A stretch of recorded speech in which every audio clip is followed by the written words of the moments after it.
tired of the same old, then check out Talk with Teddy. It's a variety show. And each week, there are new guests and new topics. What started because of the epidemic and social distancing is now casting shadows over other shows. Talk with Teddy, Tuesday, Thursday, and Saturday nights at 11 p.m. Eastern Standard Time, only on WLFE DB Radio Network.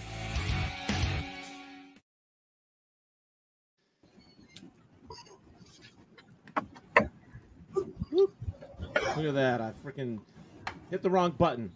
These guys are used to it. Hey, everybody. Welcome to another episode of Talk with Teddy. This is going to be a great night. We got a couple really cool individuals with us this evening. And if I don't screw up the electronic part of this tonight, it would be a godsend because I'm already hitting the wrong buttons. And you know, it may just happen that way. Well, if anybody's seen us trying to go live, you know, we couldn't even turn the mic on for like 30 minutes a while ago, so we're good. I saw T-Roy and like he's talking. I'm like, mic's not on. I seen that. I was like, we're trying to figure it out. I'm like, so thanks for the head up. They'll get it sometime. So, watch party has started, guys, on my page. So we're going to have extras going on. Now, T-Roy's got a live video or a live page going as well, right? Yes, sir. Tell them what that is. Tell them what that is. T-Roy TV. It's just about, like, I like to get on there and sing some songs and talk to some people about some real life things that's going on and just to blow more smoke out and get to know everybody. Okay, cool. Hey, more the merrier. So that's right. That's right. It's just gonna be a fun night no matter what. And absolutely. You know, I was looking forward to this, so it's just gonna be a fun night. Like I said, I speaking to you guys off of air that we were trying to get Red to pop in with us. And unfortunately he was having an issue with his internet, but that's all right. That's what happens when you live way up there in the hills. Oh yeah. A lot. Yeah. But at least, I mean, you guys got it well, though, you know? Oh, yeah, we got it pretty good here. Pretty good. I got, the Hillbillies and the Holler guys, I got them on it finally. Of course, Buford and Boo Boo had to talk a little to Stu how to get on this thing and work it right. You know, I got my notepad right here from Boo Boo, what to do and all that, how to turn stuff on and off. And so we almost got it figured out. Yeah. So, all right. So, guys, if you're listening and watching right now, which you are, I see you guys are popping in here slowly but surely. You're seeing the words Biggin and T-Roy underneath their photo there, and that's because these guys are from Hillbillies and the Holler. Now, anybody that's familiar with the show, we've had Red on here, and he's a funny mother fricker. He's really funny, and but I've been watching Biggin too. I've been watching his stuff. You guys have a lot of similar crossings. Like you both did the which joke was it here not too long ago? Oh shit! I knew I was going to forget. The fishing without a license. Yes. Yeah. Yes. The fishing without. We done. I'd done that probably 4 or 5 years back, and we had put it up. And then Red was kind of wanting to see if people was looking at Facebook versus his TikTok thing, I believe. So he asked about doing it. And I thought, yeah, go for it. Have a blast. Right. So, but yeah, we have a lot of fun doing it. The Hillbillies and the Holler it's been absolutely great to me. Those guys were all very experienced, actors, been in entertainment for years and years, and like. 4.5, 5 years ago, they kind of allowed me to come in with them, and then I was just a hillbilly that liked to talk a lot. They kind of took me under their wing, and poor Boo Boo on there, he used to do stand up with me in front of old Smokies, and he would kind of prod me along and pitch stuff to me and all. There'd be 2 people out there. It didn't matter if it was 2 folks or 150, he'd make me get up there and do it anyway. So, but yeah, I mean, we just have a really great time. It's a hee-haw style, Right. that we do. We just have a great time and love it. I've been watching you guys for, I don't know, 6 months, 7 months now, and that's why, I wanted to get you guys on here. And it's just funny shit. I mean, the skits that you guys are doing, yeah, it is. It's really, really funny. And there are some where I have to stop and think, wait a minute, this is supposed to be funny. I missed something. And it's because sometimes when you guys are talking, it's like you have to remember I'm from New York, and so I'm just like, I missed it. I had to. There is a language barrier there. I don't even speak good English. It's we've thought at times. T-Roy, get him trained so he knows proper English. All right, proper English. Train him, T-Roy. Train him. Oh, I'm gonna work on it. We have to, Mr. Chandler on there, Buford. He's had to go over some words with me sometimes. He's a wordsmith, and I had to. Yeah. He could write something. I look at it and go, I don't know what this means. You have to translate this for me. That would be a perfect. That'd be a perfect segue into a joke or something for us. So hold on to that, because that's perfect right there.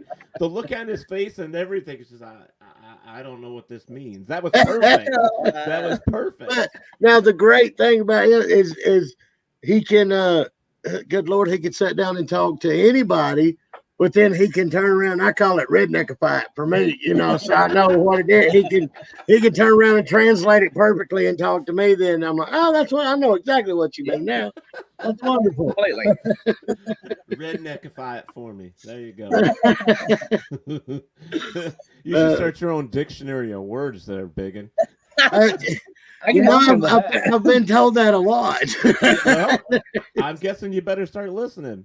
Yes, sir. Now, see, I used to live in Oklahoma, Tennessee, Texas, where else? In New York. That's where I'm actually from. All of them. Oh, Colorado. So I'm from all of them, and moved around a lot as a kid, and I ended up settling here, and it's actually called the Finger Lakes region of New York. And yeah, I know right where you're at. We're nowhere near. Like when I say New York, it's like that stupid commercial on TV. New York City.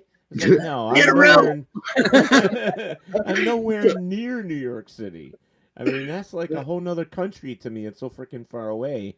And, it's like, all I know is my taxes pay for their shit. That's all I know. Right. Right. We go through a lot of that here also. All the time. Now, I used to have a dedicated run up around like Bath, New York, Bath is about an hour from me. Great people up there, really. It's mountain region. Oh, yeah. Great people. Yeah. People go, hillbillies don't live in New York. I'm like, you want to bet? There's a lot of hillbillies in New York. Are everywhere. Oh, hell yeah. Doesn't matter what state you're in. We got a lot of them up there. In fact, my mom is from a place called Standards, New York, which is by another little town called Wellsville, New York. And they're known in New York State for their Texas hots all across New York. And so you would think you go into this small little podunk town, you can sneeze and drive through the damn thing, And that's how big it is. And Standards, where she's from, is even smaller. Oh, wow. You fart and you're through two towns in like a heartbeat. That's like Booger Town. It says "Welcome to Booger Town" on one side, and the other side says "Now leaving Booger Town." It's the same thing. I freaking love it. Yeah. So I want to say hi to let's see, Renee Phillips, Sheila Oslander, Steve Beck, Adam Briggs, Ernie Atwell, Deb Sobak, Susan Griffin, Seth Reese, over there. They're coming in a little bit at a time, kind of like a school of fish. One has to lead, and they'll all follow. Yeah, right. I'll follow right in there, then. Oh yeah, yep. Especially if you're feeding him the right stuff, Right. Well, you know what? You guys are hillbillies. You don't mind if I put a dip of chaw in, do you? We don't mind at all. Go ahead. Just don't get your spit bottle and your drink bottle mixed up, because that gets rough. It does. Hey. Ain't nothing worse than thinking that's a Coca-Cola. Oh my god, that's why I put it in a tea bottle. There you go. There you go. I'd be like, nope, I know what that is. I ain't drinking that shit. All right. When I was younger, I did that though. You know, it's like if you drank Coke, you always had an extra Coke bottle laying around, so you use that to spit in, especially when you're driving. Because, well, some of my friends would spit on their floorboard, but I didn't. I hated that shit. You know. Yeah. So, but no, I mean, eventually, if you keep spitting on your dash floor, you know, your I can't even talk now. Your floorboards, when you get in there someday, it's going to be so freaking, you know, swampy and nasty smelling. You know I would stroke out. I have an old 53 Dodge pickup that I rebuilt and drive around, and I'd probably lose it. There's somebody spitting in my floor. You could see through the floor in two spots, but yeah, I would still. If you didn't hit that hole, I'd be excited. Yeah. Well, that's like the Copenhagen cans that's got the metal tops. So, like, if you have a CB radio antenna on your roof, this just sticks to the roof, so they're never on the floor. There you go. Yeah, That's a good idea. I'm gonna use that. See? Wow, I learned a hillbilly technique from a guy in New York. Wait, but I came from hillbilly blood, so you know. There we go. It's in the blood. It's in the blood. So, all right. So let's talk about. So 5 years ago, you joined Hillbillies in the Holler. Is that what you were saying? Yes. They had started it up, and you know, like I say, these are all guys that have been entertaining for 30 plus years, and I just thank the Lord, man. They seen something in me, and you know, they let me tell my stories and laugh and cut up with them. Kind of because there was so much that I didn't understand, you know, about anything with the entertainment industry or anything. And they really helped me along all with it. I absolutely love doing the things with them. I mean, the guys are really great that we work with. And it's just so neat to have people because, like, if we're going to film, I don't believe we've ever filmed nothing like we wrote it out. When we meet up together and we start talking, they're like, oh, wait a minute, do this, put this in there. So we've got notebooks full of stuff that ain't never been shot that was supposed to have been shot years ago. Oh, man, I can see that. But I come from the music entertainment myself, so it's like we would constantly be like planning our stuff ahead of time. And then we get up there, we start, you know, performing our music on stage. And halfway through, you know, like a set or something, you'll be like, you know what? Because you want to react to the crowd. You know, you want to make sure that everybody's enjoying themselves. And which is a little different than what you're describing. But still, it's like one of those things where you do a change up in the middle of everything. And we'll be like, no, let's do this song instead. And you pick the wrong song. You're shit out of luck, man. They'll throw shit at you. Yeah, you can't lose the crowd. You got to keep doing what they want. It's like, man, I wanted a beard, but not my face. This turned out bad. All right, so I'm going to do this again real quick. We are talking with Biggin and T. Roy, Hillbillies in the Holler. It's a YouTube sensation. I've been watching it for probably 6 months, 7 months. I try to share your guys' YouTube videos on my page from time to time because I think some of it is hilarious to where I have to show everybody. I mean, when it's really funny shit, I show everybody. Yeah, absolutely. A lot of the great stuff that's just so funny, a lot of it is spontaneous also. And then it turns out that a lot is real life. Folks will ask me about a lot of the stories. They're like, oh, where do you come up with this? And it's, well, I'm just telling y'all what happened yesterday. You know, I mean, it's just it's just the way it works. Right. No, I love that though. It's like, yeah, it's funny, but I'm just filling you in for what happened yesterday, and that's awesome because it's a spontaneous. Sometimes spontaneous stuff like that is a good time, you know. And sometimes you can. Just an example. I took my truck to get it inspected. And so the fella told me, okay, well, it's going to be about 20 minutes. I'm like, all right, so I'll walk down to the store, which is right around the corner. Well, I thought it was right around the corner. I'm thinking, okay, it's a half a mile. I'll be all right. I'm 6'1", 300 pounds. I'm not a little boy whatsoever. Right. And so I'm like, okay, and I'm going, and I'm like, how the frick long is this goddamn store? And I'm going down, and now I'm starting to huff and puff a little bit. So I'm like, okay, I'll stop, and I'm looking, and there's a cemetery right next to me. And I'm that whole joke of like, why do they put fences around cemeteries? Because they're all dying to get in, Yeah. stuff like that. Right. So I look over, and here's this tree. This tree looks like it has a penis and a set of balls. I've seen that picture you put on there. I've seen it, yes. Yeah. So I took a picture of it and I put it on my Facebook. I stuck it on my TikTok, on my Instagram. I'm like, that's great. It's like, this is amazing. Where else are you going to find something like this? And those are the wonderful things that just happen. They just instantly happen. Mm-hmm. And sometimes it can pay out really, like, okay, I woke up one morning and I forgot I didn't have no pants on. And so I didn't realize this until I'm like halfway down my driveway going to get the mail. Now at 400 pounds, if you're over halfway somewhere, that's a commitment. You're not going back. Right, So, definitely. I just went on out there and come back, and my neighbor lady seen me, and she was out there like, I have never. And I'm like, well, you won't never with that kind of attitude neither. And so I come on back into the house, and then 2 days later, a construction crew shows up, and I got a privacy fence now. It's awesome. I mean, just, like evidently they didn't want to see all this every morning. It worked out pretty good for me. That's the idea. Oh God, I'm gonna piss myself. Keep that up. I'm an old boy too. I'm one of those guys. Right? You take me to a mall or something like that, I gotta know where every bathroom is. Trust me. Oh yeah, it gets bad sometimes. It does. It does. Yeah. Yep. Yeah, and I'm not shy. If I have to piss, and I'll hop right up in the back of the pickup truck and piss off the back. I don't care. It's Oh yeah, it is what it is. that's what it's there for. Oh, I can. This reminds me.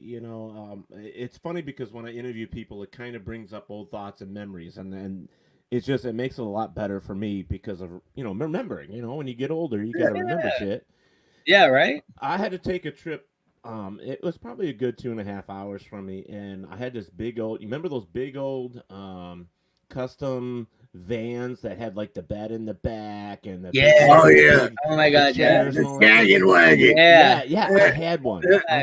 Right. I had one. It was all beat to shit, but it was still fun. We ripped the bed out. We put in a cooler, a wooden bench, and put a cooler underneath it so you could fill all the beer and stuff in the back, and then use it as a bench on top of it, which is really cool. Hell yeah. So, anyways, we decided we were going to go down to this country club, like 2 hours away from us. A bunch of us are going to go and do some drinking, playing pool, hip and holler and all that stuff. So we're going down the road, and all these trucks going by me and cars are beeping. And I'm like, what the hell? My buddy, his name was Stumpy, and they called him Stumpy because he was pushing 420, 425, big old boy. Okay?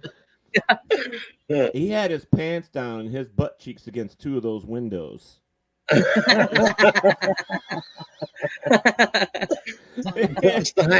All you saw was a cheek on one window and a cheek on the other.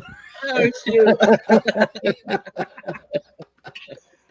I'm glad that divider was there between the windows. Though. That could have got right. Me too. Man, he'd be like shitting through a front door screen or something there. It'd be terrible. That was bad. Like one of those little. You remember those Play-Doh machines? Little things you stick your Play-Doh in. You squeeze it. Little needles come out. That's what it would look like. Oh, that's bad. Oh, that's great. Hello, Kelly. How are you? Look at that. Snow Bruno is joining us as well. Charles Sanborn, Sage Accord, Kenny Butler. I'm sorry. Call him Kevin. Yeah, he'll get over it.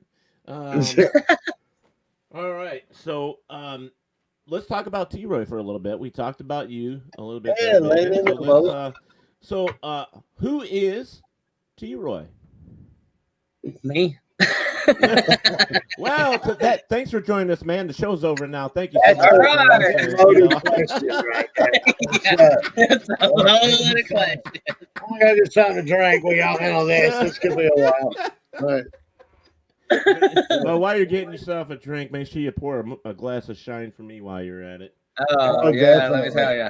Oh man, I miss Shine so bad. Some good shine here. I do have up here in New York they make Shine too, but it's nothing like down there. It's nothing like that. Here they gotta flavor everything, and like Right. so, you get the regular like apple pie moonshine. I can deal with that, and it's not real moonshine. It's just kind of like vodka and 151 or something. It's not real strong, but if they used Everclear, it would have been better. But they have one now up here that everybody's drinking. It's peanut butter and jelly. Oh, I wow. thought that was a sandwich. It is.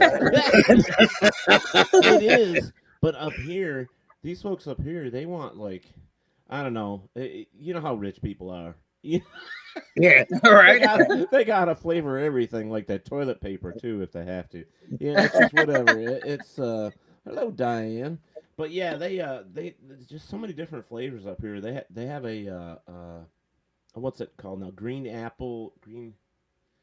sour apple moonshine, and I tried it. I work at a distillery here making moonshine. I pour it on the bars for the people now. And like we'll come to the straight. And the one I work at's in Tanger Outlet. So you got a lot of rich folks in there now. Right. And I come to it and they're like, oh, what flavor is this? And I'm like, well, honey, this here is moonshine. Right. I said, well, it's got to have a flavor. What does it taste like? I tell them it tastes a lot like divorce and child support and car repossessions, overdue bills. I did right in there somewhere. That's the flavor. If you, that's what it's going to taste like. All right. I'm gonna fucking use that. I'm gonna use that. That is great. I tell them it's medicinal. It'll cure what ails you. I'm a walking miracle. I'm living proof. It cured me. It cured me in my first marriage. She was ailing the hell out of me, so I know it works. You'll drink it right. All right. Man, I can see that, but we gotta have like one that you can't stand and call like this tastes like my ex. Didn't like her now, don't like her now. Didn't like it now, didn't like her then, didn't like it now. There you go. Yeah, that's it. There's a new one for you, Biggin, right there. I got him laughing. He's even a little red. I see that. So I got one I call the ex-wife because it gets passed around a lot and it goes down easy. Oh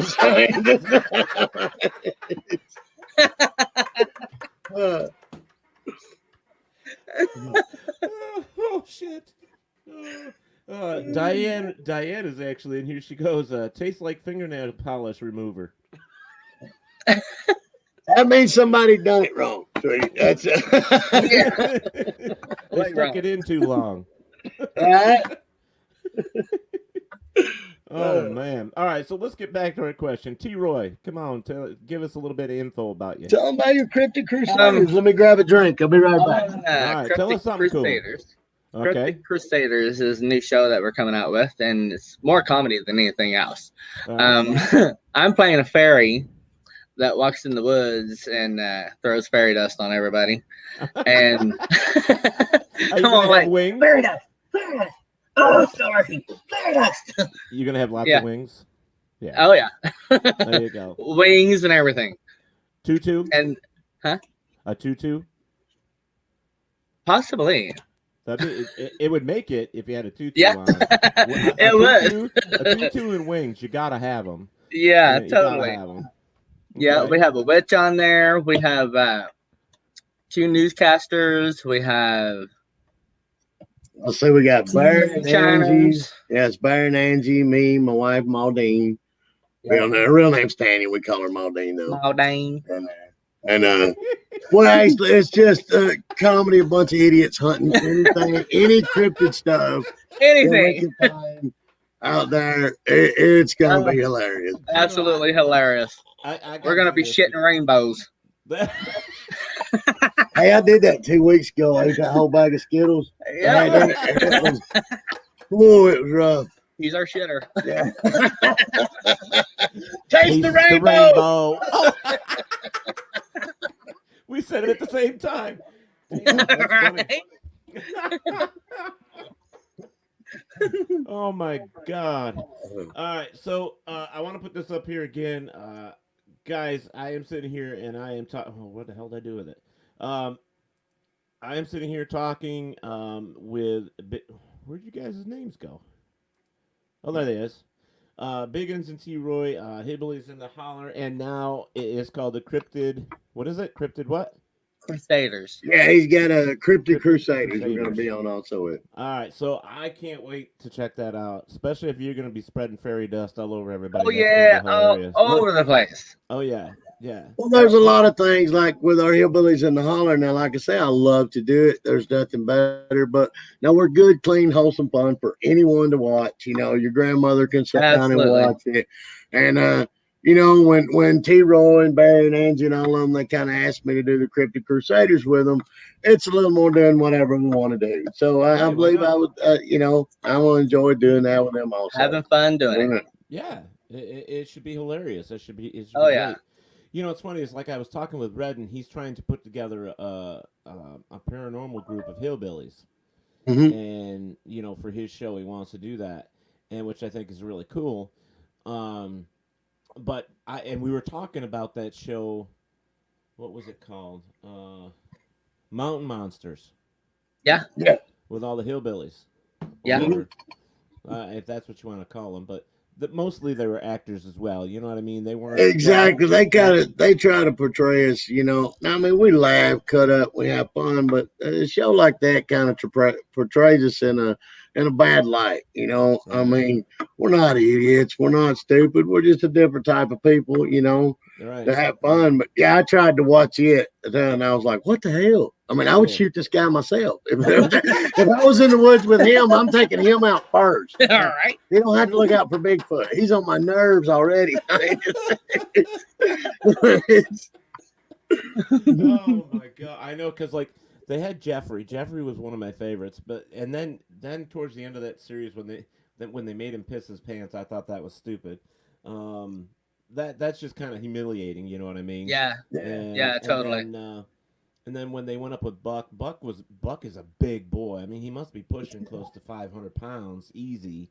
And they always made him jump in the holes with all the water or all the mess or all the things like that. And I'm like, man, I would not do that. I don't care how big I am. I'm not. No. No, that's a hard no. Because, see, I'm fat, and I've been fat a long time. It's not nothing that's new to me.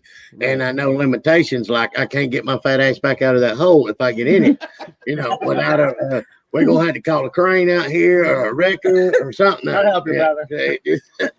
Yeah, you try to help me now. Both of us in the damn hole. All that going to work out. Well, at least I'm trying to help. See, I love it because that's the way it is. With me and my buddy Stumpy, we used to. Now, you got to have a good imagination here. Y'all know what paintball is, right? Yes. The guns. We would go into the woods and play paintball with all these little skinny fuckers. And, you know, they're always quick and fast. They can hide behind trees. Try and stick, you know, a 300-pounder or a 400-pounder behind a tree, you know, that big. It ain't going to work. Right. You know, even sideways, something's sticking out. You know, whether it's your nose or your belly or your ding dong, you know, something's sticking out. Yeah. But the best part about it is when we were playing, these guys, they're all down at the bottom of this gully, and they're waiting for us to come down this big old hill. Well, first off, you got two big guys trying to run down a hill. You know what happens if we lose our footing? Ass over teacup, right? Yeah, it's bad. You know. Yeah. And my buddy Cliff, I mean, it was all of us big guys. Cliff was probably 320, 325, somewhere in there, maybe a little less. If he's watching, he's going to kill me. But anyways, he was a big boy too. So we come running down this hill, and I believe it was Cliffy lost his footing. And at the bottom is a swamp. And when he hit that swamp, he glided across that whole swamp, and the water was squishing out the sides like he was on a slip and slide. It was funnier than shit all the way across. And my buddy Stumpy, he lost his footing, and he actually hit this big metal drum we had, so all you heard was this big boing, boing, you know, in the woods. and then everybody's pegging them, and the rule was if they didn't break, it didn't count. Right. Well, he was so big that those son of bitches just bounced off and they didn't break. So guess who won? Hey, I have a gravity story that my wife tricked me into. Now, my wife weighs 115 pounds, Okay. And so we go to this water park. I've not been on a water slide since I'm a kid. Mm-hmm. And there's two of these water slides side by side. They go around in circles and people are racing down them. And for some reason, I'm thinking this is going to be a good idea because the little kids are riding it and everything else. So we get up there and we take off at the same time. Now, I come out of this water slide flipping end over end at about 117 mile an hour, and I skip clean to the end of the pool and hit the wall on the other end. My shorts is hanging off of one ankle. I got a busted head right here. The lifeguards jump in to tackle me, trying to save me because I'm underwater, sucking water down. They get me out, get me up on the concrete. And by that time, my little wife goes, bloop, out of the end of the slide, like, wasn't that fun? But no, it was not fun. So let's go do this other one. No, ma'am. No, ma'am. I'm a lazy river kind of guy from there on. That's it. I float on that tube round and round. I can see you Biggins with one of those big blow up dinosaurs. You put them around your waist, you push them down over your head around your waist, and you're like in the water. I can see you with one of those. Oh my God, this has been hilarious already. I'm sweating my balls off. Holy moly! I hear ya. I don't know how hot it is there, but it's hot. It's warm. We're here, so it's even hotter. Hopefully the fan's not too loud. But I have to turn that fan on. Holy shit. Yeah, it's supposed to be almost 90 tomorrow here. But we've had some really fluctuating weather. But you guys, you're in Tennessee, right? Yeah. Well, no, see, we're in Missouri right now. You're we're based in Gatlinburg, like with the Hillbillies and the Holler guys and all. But we're up in Branson. Oh, I work up here. I come from Tennessee up here with a moonshine company that I'm with now, Smith Creek Moonshine. And we have stores there in Pigeon Forge, Nashville, and got two here. So we moved up here with it. But we go back and forth to Tennessee a lot to film and stuff and to be with the guys. It's maybe transferring back before too long. That's awesome. That's awesome. But it's still hot here. I thought a little further north it'd be cool. It ain't. It was... Air conditioning went out in the store day before yesterday, and it was about 95 degrees in there. And I don't know if you can see it or not, but I have what could be considered to be a weight problem. And me and heat is not a good idea to get. It makes for a very cranky biggin. It's hard to be funny on the bar when I am sweating profusely. I'm not good like that. I know exactly what you're talking about. Like I said, I'm 6'1", I'm pushing like 320 somewhere in there. I haven't weighed myself in a while because I don't want to scare the shit out of the scale again. And, I wait till I go to the doctors and then they tell me, and it's like, you need to do something about your weight. I said, I am. I'm eating. I'm keeping it level. I'm keeping it where it's supposed to be. They're like, no, you need to lose weight.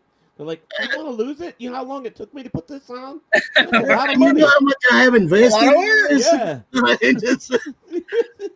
Last time I went to the doctor, and he was like, son, said, you need to get in shape. I'm like, I am. Round is a shape. Yep. He's like, no, you're not paying attention. Don't you want like the body of a god, work out? I'm like, I got one, Buddha. Ain't you seen the pictures? I mean, me and that guy could pass for twins.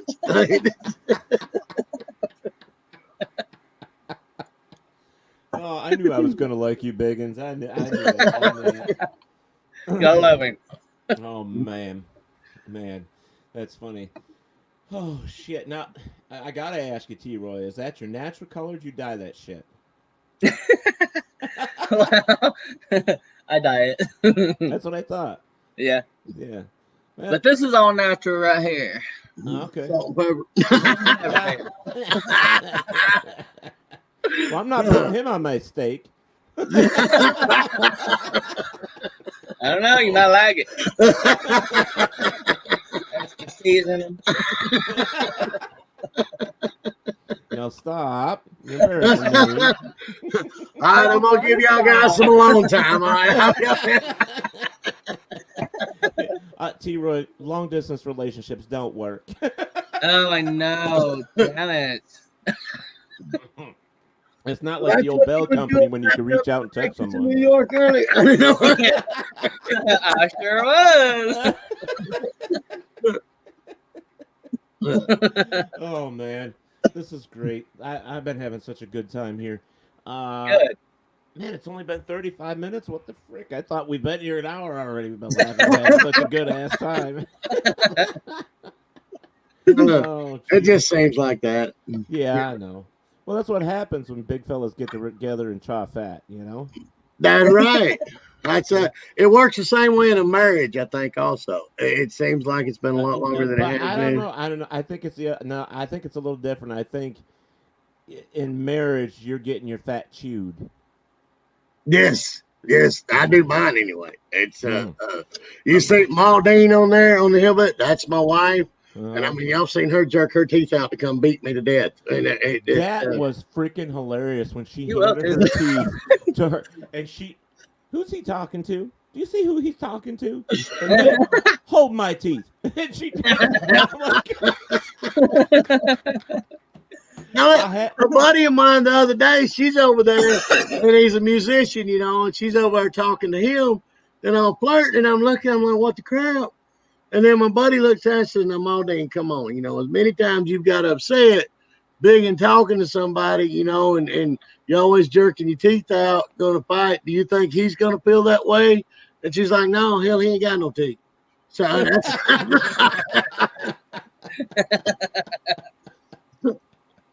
well, I got to tell you, gentlemen, I'm calling you gentlemen. I'm being a nice host. Hey, we appreciate that. I would Almost have be just said, proud. well, I would have just said Yuns. You said it. So, I say all anyways, the time. Diane has made a comment here. She says to tell you guys that you all need to come up to Parafest, which I will explain. Oh my God, that would be a hoot. Meaning you guys would be great. Now, the Parafest is a Rochester Winter Parafest. It's an event that we put on in March every year. And what we do is we have guests from the TV show Naked and Afraid. Yes. Oh, yeah. And then we have a whole bunch of paranormal people, witches. We have people that do all types of crafters, vendors. We even have this group of witches that dance, which is really cool. Oh, awesome. They had Trent from Naked and Afraid doing a dance with him, which was hilarious. We videotaped it and put it up on YouTube. It was fantastic. So you can see him trying to shake his ass like the witches. And the witches, some of these witches look pretty fine, And you get this old boy up in there. He's trying to do it, just like everybody's screaming and hollering. I'm like, the boy's got no rhythm. He's what? He's got no rhythm. I would just like to say, if y'all get naked, I'm going to be afraid. I think it's going to be the other way around because we're going to be afraid. See, I used to work as a male dancer, but I started out naked, and the more money I got, the more clothes I put on.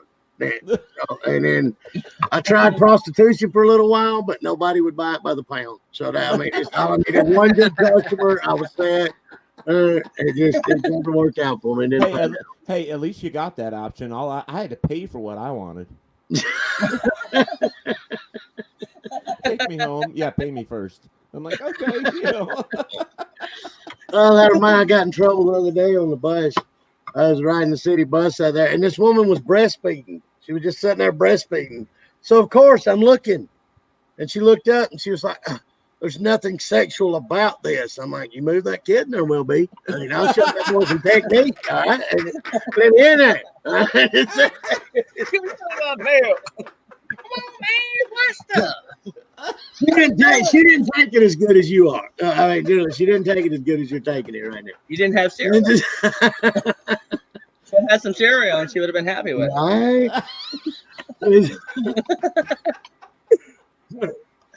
Oh, it's hard to do an interview when you're laughing this hard. Holy shit. God, I'm sweating like a fat kid chasing a donut downhill. I had that. Oh, man.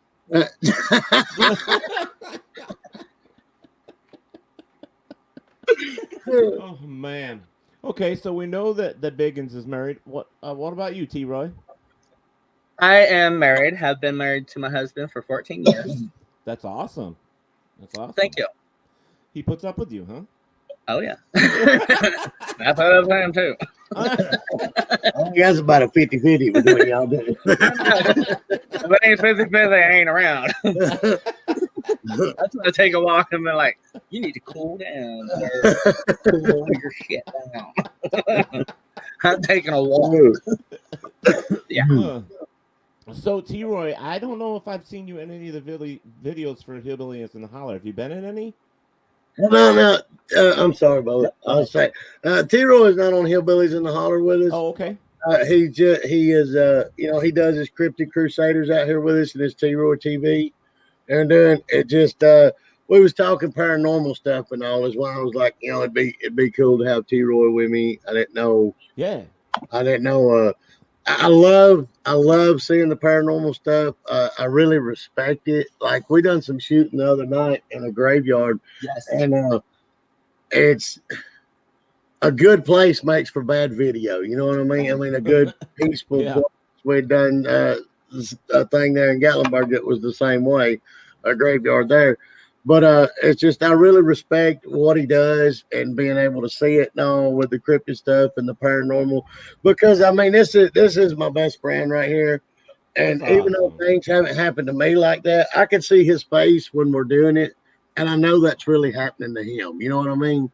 And so yeah, so just I didn't mean to interrupt you there and tell you. I was just he's not on the Hillbillies with us, but he does his own show out there. No, but that's cool. But you know what I'm going to do is I'm going to back up a little bit, and what I'm going to do is I'm going to read you guys' bio here real quick. Normally I start out that way, but I got so into this I totally forgot, and you've had me laughing ever since. So I'm going to read this off real quick, so y'all just hang tight for a sec. It says, Biggins, growing up in the hills of North Alabama, given Biggin, farmers spent a lot of time in the woods where he encountered things. Shit, I need my glasses. He encountered things he couldn't explain. This led to a fascination with cryptology, is what you're calling it? Or is it cryptozoology? Cryptozoology, I guess, would be what the word we're looking for, right? Yes. No, yeah, I think so. Yeah, that's cool. Cryptozoology for the last 20 years. He has traveled seeking answers in paranormal and cryptids cases. Always the skeptic, hoping to be proven wrong, making a living as a comedian. Had allowed him to team up with Red, which is awesome, and T-Roy in the Hillbillies web series and the comedy spinoff Cryptid Crusaders. That's very cool. All right. Now, right there, I don't know what happened. I don't know what happened with. There was another part, where I talked about the Hillbillies and the Holler and everything. I don't know if it didn't come through or if it didn't make it to you that way or what. I don't know what happened. Maybe it didn't. I don't know. I'll have to go back and check. But that's okay. We've been talking about you being in the Hillbillies. Yeah. I just wanted to make sure the guys knew I wasn't cutting them out or nothing or anything.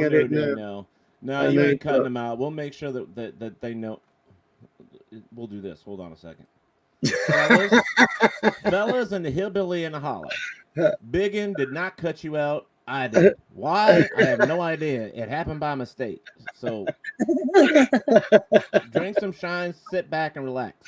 It's not Biggins' problem, it's mine. It's my fault. All right, let me move on. Let's see. T-Roy. Shirley first recognized his gift as an 8-year-old. The first time he saw someone was his grandmother after she died. Remind me to tell you a story about my grandmother, T-Roy. Throughout his childhood, he would see and hear things that other people could not. At this point, he told his mother, who told him he was gifted with certain abilities that people may not understand. For this reason, he did not tell anyone again of his experiences until he was a teenager. The first reading he did was for a family friend at 15. He also realized that he had cognitive senses, tasting and smelling what the entities would project to him. He then went on to help people with their grief and hard times through readings. T-Roy is an empath as well, meaning he picks up on the feelings and emotions of both the living and the dead. Well, that's great because I've been dead for like 200 years, and so you're not, I don't know what you're doing. Biggins is seeing me, so something's happening. How about you, brother? Well, there you go. I didn't know if you had a hangover or what. I wasn't going to say nothing, but that explains a lot. Well, you know what we got to do is we're going to have you two on the paranormal show that I run on Paratalk Radio and talk more about the paranormal stuff. Absolutely. We're gonna Love it. talk about some of that now, but that would be great to have you on. And I know that my co-host Cindy would love to talk with you, T. Roy. She's a psychic medium as well as a witch. She's got a lot of gifts herself, and Awesome. she loves talking to other gifted individuals. Oh, I do too. I'm an empath myself, so I know Yeah. exactly what you're talking about. So, Yeah. and as in cryptids, I also belong to Biggins. I also belong to a Sasquatch organization and team that actually hunts for Bigfoot out of New York. Oh, So, nice. I do that, and I know that y'all seen my Godzillas, but Yes. I have Bigfoot, Mothman, and Yeti over on the other wall. So I have all that stuff too. So, which is very cool. That is Yeah. awesome. Yeah, that Absolutely. really is awesome. Yeah. Oh, and T. Roy, my story of my grandmother.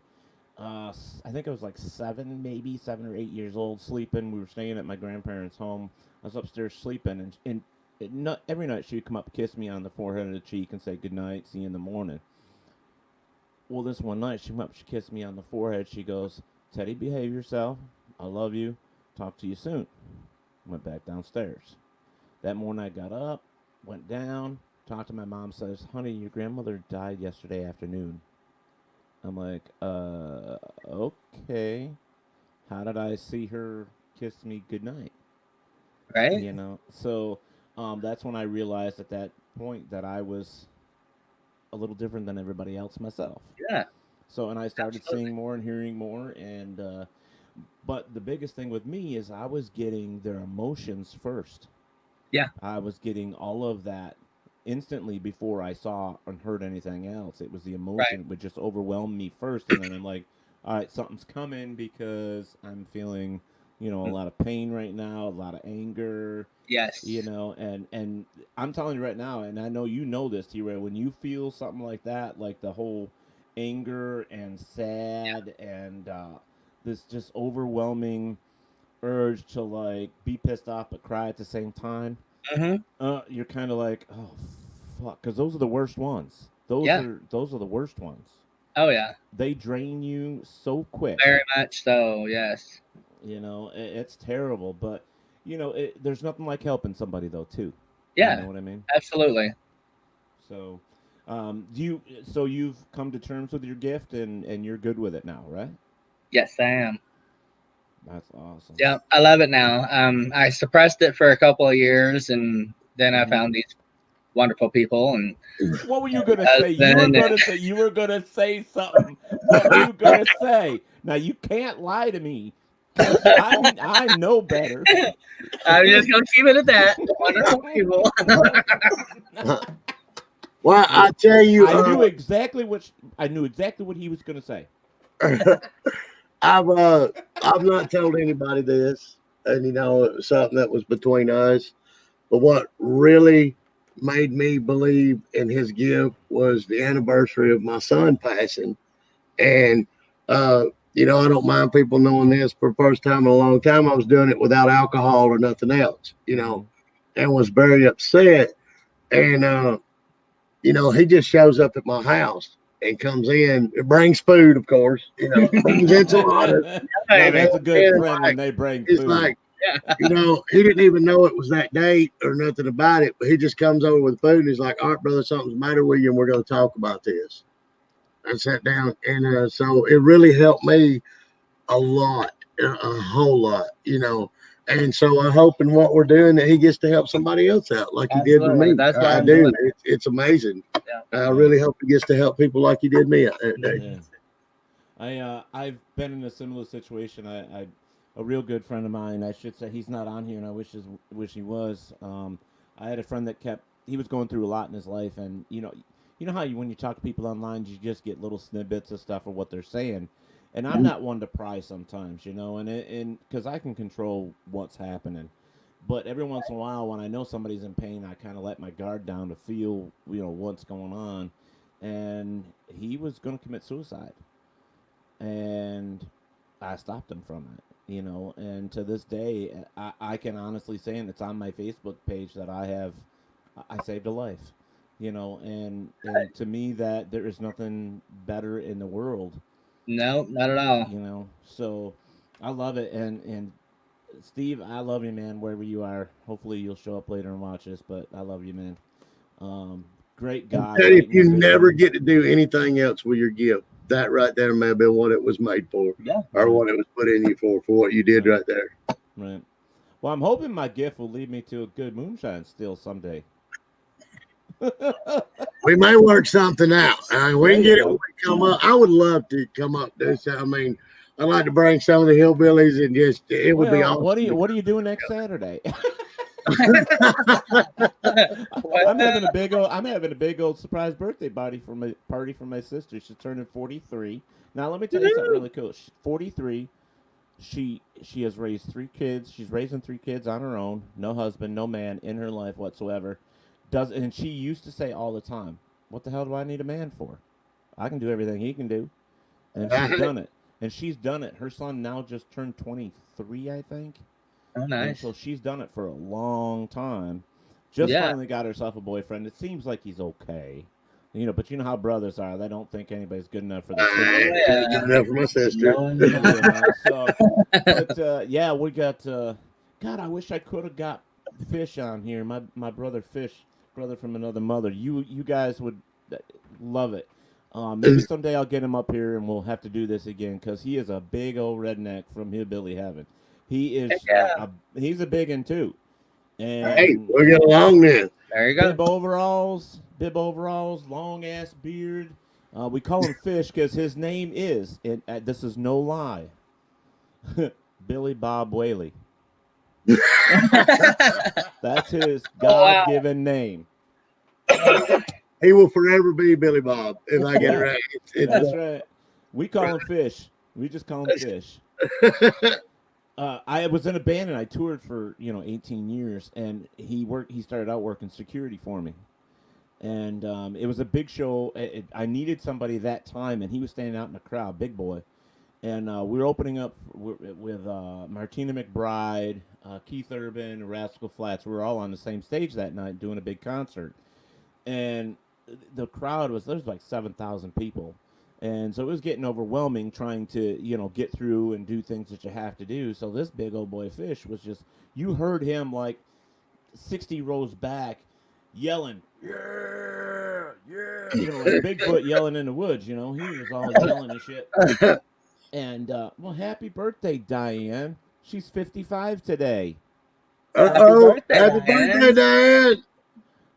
Look at that. To the people. That's right. But anyways, so we came down. I went to get something to drink, and that good old boy came out of nowhere, and he was plowing people. And he held me out, and we hired him right then and there.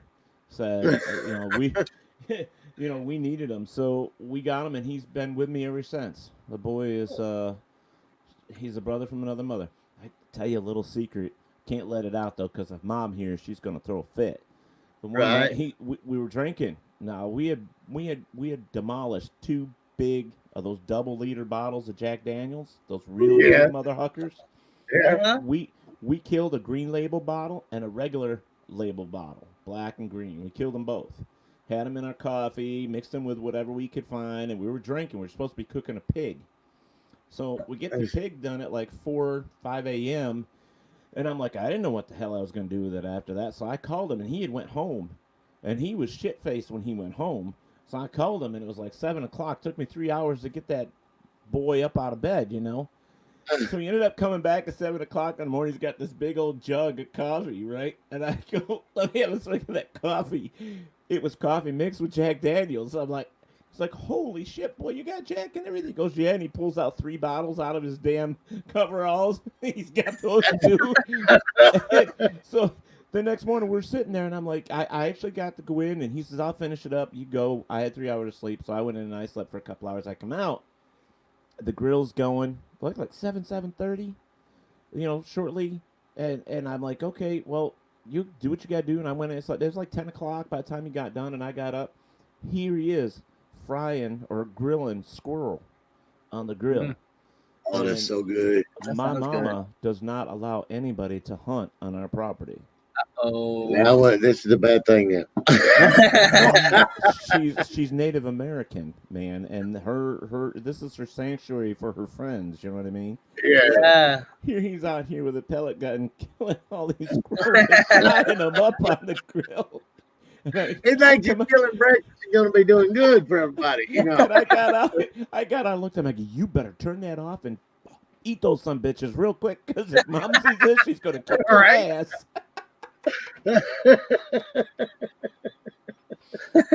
Oh my God! Sitting and talking with y'all is just like sitting and talking with him, and I guess that's my point of the story. It's like family, you know what I mean? It's that's one thing about hillbillies and rednecks that I like, and I'm not an uptight, stiff as a board, wearing a 3-piece suit, 5-piece suit, whatever, fancy looking fella. I'm not one of those guys. I'm a baseball cap, a T-shirt, pair of jeans or shorts, and my work boots. Yeah. You can't. That's like this is me every day. People will look and go, "Oh, are you in a show up here?" So this is me every day. This is, this is just who I am, and I don't care what race you are, what sex you are, what sexual orientation. I don't care about anything. Right. Are you good people? If you're good people, I love you to death. And that's the difference between what you guys are and what I'm used to versus what I'm living around, because there's a lot of that up here as well. And I live way out where we have more cows than we do people. And, so we see all different types of people, and I don't care either. I don't care what race, color, sexual orientation. You could be a lesbian from Mars for all I care. I don't care, and you could be purple with a big green dick and I wouldn't care. You see them pictures? Now that was paint, dude. It was Halloween. I was drunk. Now come on now. I thought we agreed before the show. Come on, we weren't going to talk about that. You better not be showing them. I didn't even say your name. You just outed yourself, brother. I didn't see. And by the way, I thought yours glowed in the dark, anyways. That's what that was. I see. Now I figure it out. You ever seen one of those? There was a commercial years ago when they had the glow-in-the-dark condoms, and all you saw, it was a black room, a black, picture, and all you saw was this condom going by. Yeah. I remember it. I'm watching one of them dirty movies in the dark with a glow-in-the-dark condom. It's like lights on, lights off, lights on, lights off, lights on, lights off. I would have been like there, clap on, clap off. Yeah, let's do this again. Does it get bigger if I clap on? I've seen a movie once where this woman was cheating on her man, and he comes in the bedroom while he has the rubber on already, and it glowed in dark, and the other man had a rubber on, and it glowed in dark, and it was blue, and the other one was red, and all you see was Star Wars. I'm like, I don't want TV at T-Roy's house. And the only other thing I could think of is, don't cross the streams, don't cross the streams. Yeah. Absolutely. Oh my God. Oh shit. It is hot in here. Woo. There you go again, T-Roy. I told you to tone it down a little bit. Help it, brother. Help it. Oh man. And well, I guess if you guys didn't know, and if you checked out my Facebook page or anything too, I am an openly gay man in New York as well. So I that's why I said I don't care. I don't give a shit about nothing either. Okay, I have a confession to make. It's rather funny. Okay, you eat a lot of food. Shit. All right, go ahead and laugh at you. You eat a lot of Snickers. Well, T-Roy was trying to find your Facebook page. Oh no! And I'm on the phone with him trying to tell him, and I was like, "Yeah, dude, he's got it ain't like a ball cap. It's one he's got it on flat cap." And I said, I don't know if he's from Chicago or what, but it's got like a bear, a teddy bear on it, and it says pride. I don't know if it's like the Bears or the Cubs or what. And he starts laughing. He says Bear Pride. And I'm like, yeah, it says Bear Pride. I guess he likes football or something. He said, dude, he's gay. And I'm like, what? And he said, he's gay. I said, for real? And he's like, yeah. He said, is he a big guy and he's got a beard and everything, bro? I'm like, yeah. He said, he's a bear. And I'm like, well, what the hell's a bear? And he said, yeah, I'll tell you a minute. Well, you know what? I just don't want to. I'm sitting here thinking you're like pulling for the Cubs or the Bears or something. I'm like, it's got Bear Pride on it right here, bro. And him and Kevin are dying laughing over the phone at me the whole time. Oh my God. Oh Yeah, so that was I know what a bear is now. Well, just so you know, there are cubs as well, and there's otters. There's otters. Yeah, oh. So Grant Gaskin, how you, buddy? There's another one of my friends who is in the same area as ourselves. Robert White says when we were talking about your condoms that were fighting, he says, Luke, I am your daddy. I'm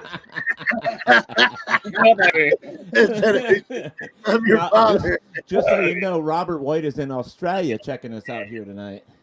I love it. So yeah, so we got some good old boys from Australia watching us, and it's just been a fun night so far. It is the top of the hour though, so I got to do a commercial here real quick. Let me see. What are we gonna do? We're gonna do this, guys. Tonight's episode is brought to you by MysteriousAdventurestours.com. You guys know we've been talking about this for 4 months now. Please email mysteriousAdventurestours@gmail.com and tell them you want to get on my journey to Ireland June 15th next year. We're going over for the summer solstice, and it's actually called The Quiet Man's Journey because we are going to the locations where they filmed the movie A Quiet Man with John Wayne and Maureen O'Hara. Oh, nice. Gotta go. He's got to go. Yeah. He's got to go. And we also will be visiting some historical sites. Some of these buildings are older than the pyramids, 500 years, which is amazing. We're also going to be doing a ghost hunt in Ireland. Awesome. And we're going to belly up to the bar and have us some drinks with the Irish people. I am Irish as well, but I've never been to the homeland, so that's one of the reasons I want to go. I'm trying to get Red to go with me because I think it'd be fun to take some shine. We're going to hide some shine and take it over with us somehow if we can and show them boys what it is to drink. But our stuff, anyhow. And, all right, wait a minute. He challenged an Irish to a drinking contest? I am Irish. Me It's too. Irish. I'm 98%. There you go. Irish on Irish. That sounds like a bad porn movie. Irish on Irish. But anyways, Ranks right there with Fat Man, Small Penis. That's good. But now let me clarify, okay? Wait. It's about proportion, okay? You're killing me here, man. all I heard was this commercial that said it's like a commercial to a journey, like on a, I don't know, like an advertisement on TV. Fat man with small penis travels to Ireland. But I take my wife with me because she has small hands. So Extra large. Okay, so let me finish this commercial before I piss myself. Couple little drops already came out. So MysteriousAdventurestours@gmail.com. Get a hold of them and tell them you want to go on this little adventure with us. We're going for 8 days and 9 days and 8 nights. We're going to be staying in a 5-star castle. We're going to be going to Dublin. We are actually, and it's not on the actual itinerary for the trip. I'm kind of sneaking out and taking a few with me that want to go. We're going to be going to see our very first Irish drag queen show in Ireland. That would be so cool. Yeah, There you go, sister. Let's go. So it's like I don't even, I've never seen one, but I want to go, and I think it would be great to sneak out and go check one of those out. And anybody that's interested, uh, we are on WLFE Radio, and they have a whole bunch of different shows. In fact, I'm talking to Biggins and T T Roy about making their own, which would be awesome. Um, but WLFE has a show called Inside the Drag Closet with Jade DeVere. Check her show out on Wednesday nights at 10:30. We are actually hooking her up with one of the drag artists, is what they call them in Ireland. Um, we're hooking them up, so they're actually going to have this gentleman or this drag queen on their show, which would be fantastic to see an Irish drag queen. I've never met one, never seen one of their shows, and I think it would be awesome. So that is our sponsor for the evening. I may play the video later on that I have. I'm not sure yet, but guys, please reach out to them or reach out to me, and I'll get you the information. The best part about this trip is that right now it's cheap. If you get it before November 11th, it's cheaper. If you wait till after that, it actually goes up $500. So you want to get it now and save that $500. Plus, the fact is too is you can do a deposit and make installment plans. You can pay so much a month till the trip, and which is great because it's pretty good money to go. And your airplane tickets are cheaper right now than they've ever been because of this whole COVID thing. Right. So book your airplane ticket, and then get your ticket for the trip. It's just going to be amazing. So if you want more info, let me know. All right. So that commercial took a little longer, but that's okay because somebody made me laugh. Robert White says it's what matters on the inside that counts. He sounds just like my wife.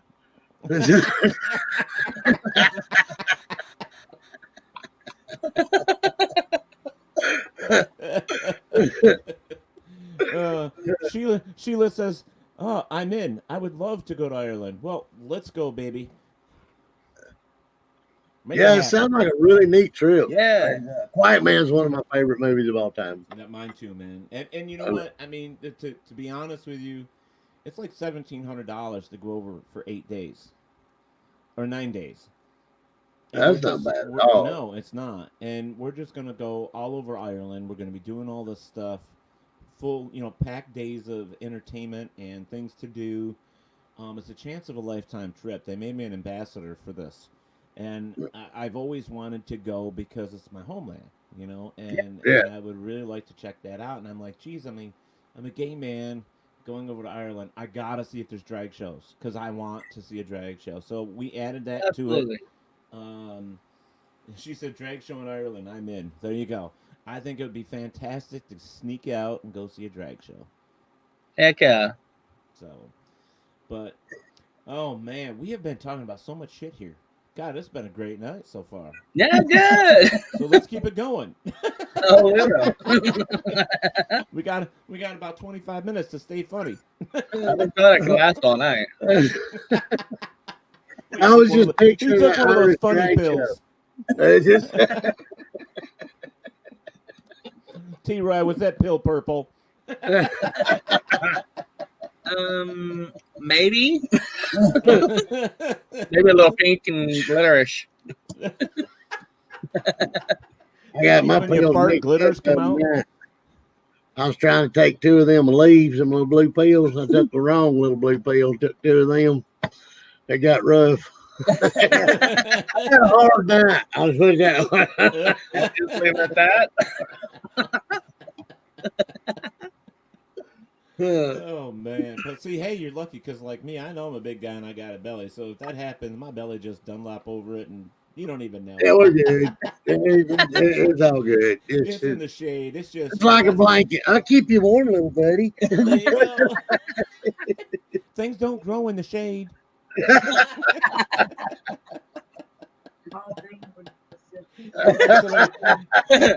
Spectacles and a flashlight. Where is it? Where? Oh, there it is. Oh, nope, that's a hair too. Hey. Oh boy. So let's talk about cryptids a little bit there, Biggin.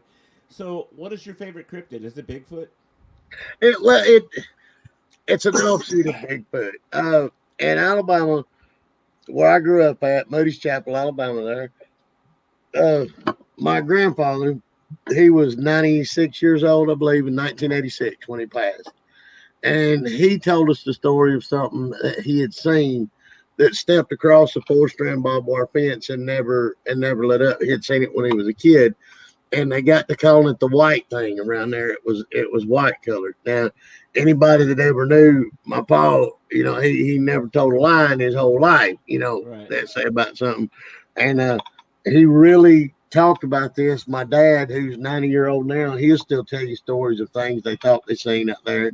And growing up there, coon hunting, being in the woods and stuff around there, I just seen a lot of things that I couldn't explain, and I always just wanted to see that. Right. If I could just try to see something. I've seen tracks that I could not explain that was there. I'm really interested in stuff like that to find it. I believe there's things out there, and I would like to see it. I would like to try to find it. You know what's funny is you say that because when we were kids, we deer hunt up here a lot. I mean, my family was raised with deer hunting. You hunted for your food. Yeah. It's not like New York City where you just picked up a rat on your way out the door. Or anything like that. But we always hunted. So as young kids, we learned how to track and push when we were young. Yep. And so tracking was just something that came natural to us. So it's a normal thing for me when I'm out in the woods. I'm normally looking at the ground. I'm tracking. I want to see what's out there. And there's been a couple times I was like, man, and it had to be a print over a print because it's the only way I can explain it. That I couldn't make out what it was. So I automatically assumed, because I'm a science kind of guy, that it was just a print over top of print. Yeah. And so I've seen a lot of stuff like that, but that's one of the best things about being a paranormal investigator is I'm not limited to just ghosts. I do the cryptid thing as well. And, when you're tracking, I love tracking, and I'll do it just for fun. I don't care. People go, oh, that's got to be so boring. It's like, how's it boring? You're tracking you're tracking a critter. You're trying to find his footprints, and then you track them until you find him. Yeah, And trying to outsmart him. See if you can yeah, get to where's he headed, what's going on. yeah. It's a big chess game. It seems Yes, it like to is. me. It is. Here too. It is. And uh,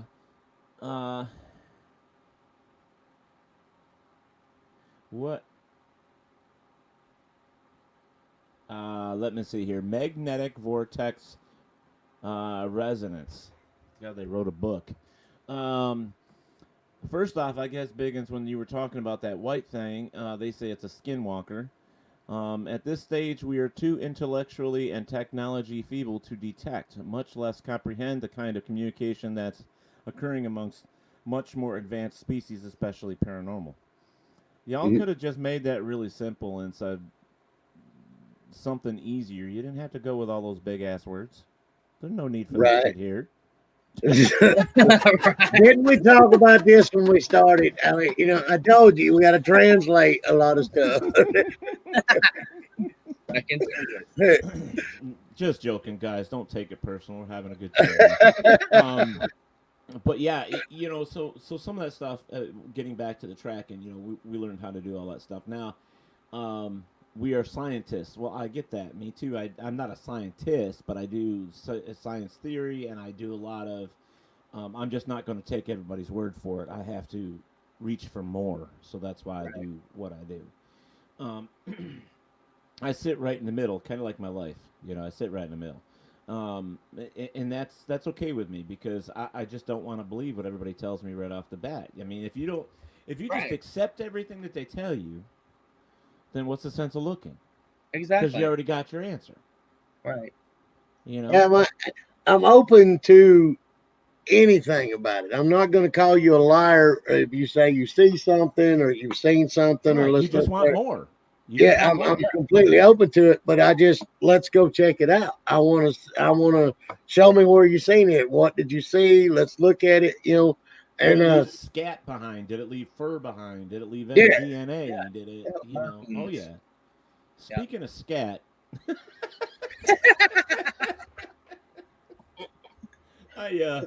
I come down last summer here. It's like I haven't seen a bear on our property in probably 15 years, and I was mowing, and you know how bad a mower can be if you slip and fall and that thing hits you, right? I mean, Yeah. you're gonna chop off something important.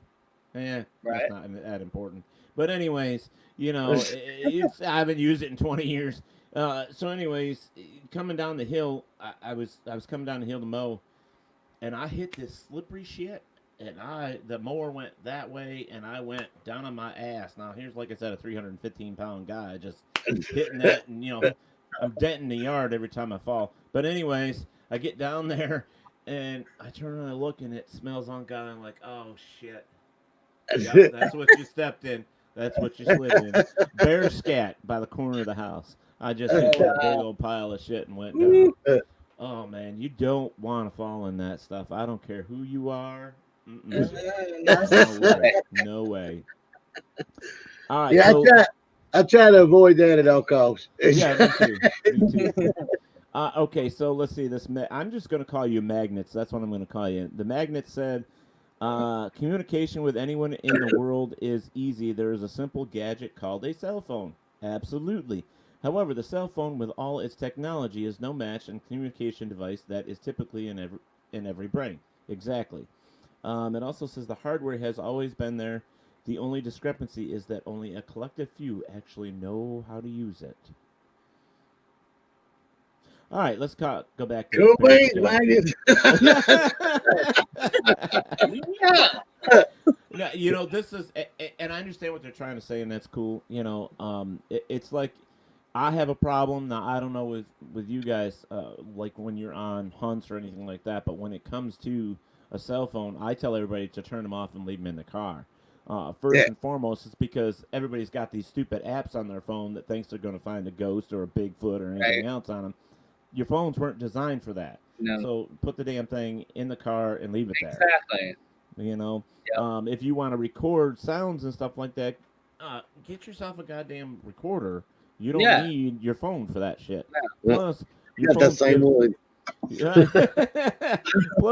plus, hey, this is an awesome little recorder. I don't care what anybody says. I love this recorder. But you know, plus your cell phones are giving off EMF. So if you're using any type of EMF detection, it's going to make it go off. So you want to get rid of. It says everyone can see and hear us, but we have lost it. We are in the show. Oops. Hey, I told you in the beginning. where the hell did he go? He did a trick on us. Damn, we pissed him off. He didn't even say that. No fire, none. No kissing the ass about the hell. I went to put that recorder down and I hit the damn keyboard. I told you, electronics and me aren't going together tonight. I hit that some bitch and it kicked me right out. I'm like, son of a bitch. Teddy did a disappearing act. I'm a magician. That was a good one, too. Yeah, that's going. But anyhow, you know, the whole thing with the cryptids, I love the whole idea. And people ask me all the time, do you believe that Bigfoot is real? And I say, you know, this is my answer, and this is as simple and as plain as I can be. I would like to believe he exists. That's it. I would like to believe. Because I think it would be fantastic to have something like that still living today. Totally. But I'm not going to tell you he does, or it does. I'm just going to tell you that I would like to believe it does. Right. You know. Well, I mean, we look at pictures like what you can see where the woolly mammoth was around, you know, in North America with the Indians and stuff. Still, you see the pictures that they've drawn, they have, and they was around way after we thought they was extinct. So there could be things out there. I mean, there's a lot of places they have never had to put on them. You don't know what's in there. We don't know what, you know, what's around there. I mean, I'd like to try to find it. Right. Well, the problem with that, Biggins, I think it comes with me and you together, is we would need like a 4-wheeler or something if we're going to be doing that much traveling. Yeah, that's all. Because Yeah. I'm not walking that long. I ain't doing I want a 4-wheeler too now. Don't leave me Wait a walking. minute. You're the fairy. You're going to have wings and angel dust. You don't need a Oh. 4-wheeler. True. You got me there. I went deer hunting with a guy in Arkansas, and they're wealthy. They don't hunt like me and you would, So I'm expecting a deer, and I'm dreading it all night. I'm like, oh my God, we're gonna walk 5 miles through these woods, I like rich people hunting. We got them side by side and rode right down the middle of the road, cut off through the woods, put out corn, went and got in a shooting house with lounge chairs in them. The deer comes out in the shooting lane, eats the corn, you shoot him, get back on the side by side, go over there, put it in the back of it, and go clean your deer. You're back at home in 3 hours, sitting over drinking. I'm like, What the hell? this is fat boy friendly. I like this a lot. I remember walking miles Yeah. and miles. I thought, hey, we've been doing this wrong a long time. Makes me mad. That's fucking cheating. That's what I said. I'm like, oh, they put the corn out, and I mean, this is like a lazy boy lounge chair. I'm sitting in that, got a heater, and I'm just sitting there, and my dude's with me, he's cracking beer after beer, sitting there drinking it. The deer comes out and goes there. He's like, there's your one, go ahead and shoot it. And I'm like, really? I can shoot that one? I mean, the one that's standing right here in the open looking at me that we fed? I thought that was like a pet or something. I mean, that one right there, I can kill it. Like, yeah. And you just shoot it and go over there and you tie a cable around its neck, pull it up on the back of the side by side, go back to the hunting club. I mean, 3 hours, it's all done. And I'm like, this is nice. This is how fat kids should do it right here. Really. I remember getting up at daylight. Yeah. And going and finding a spot, carrying my gun and everybody else's gun and all the backpacks and Jesus, what the hell were you? You were the go get me bitch or something. You got it. Yeah, he was the pack mule the bunch in that one. I would have said, no, bitches, carry your own shit. Oh, I did after a while. Oh, Lord. I want to tell you one on my brother real quick. It's one of them hand to God true stories. Where we grew up at, we're out there hunting. He got a tree stand that nobody else could use. He got one of these tree lounges. Mm-hmm. And so he liked to drink a lot, So he gets in his tree stand, climbs the tree with it now, and he's got a half case of beer up there with him. So basically, we're hiding from my dad's all we're doing so we can drink. And I'm about 100 yards down the hill from him, sitting on the ground. And every little bit you hear, he's throwing the cans down and all. He passes out for about 35, 40 minutes. He goes to sleep. He woke up and just stood up and was going to walk to the bathroom. Fell 30 foot, broke his leg and everything. I know I shouldn't laugh, but oh my God. So we asked him, I was like, why in the hell did you just jump out of the tree stand? He said, man, I woke up, I thought I was on the couch. I was just going to the bathroom. I just stood up and walking to the bathroom. And there, 30 foot up in a tree. Oh my God. Oh, I have a friend who hunts a lot, and he likes to drink a lot too. Kind of the same type of story.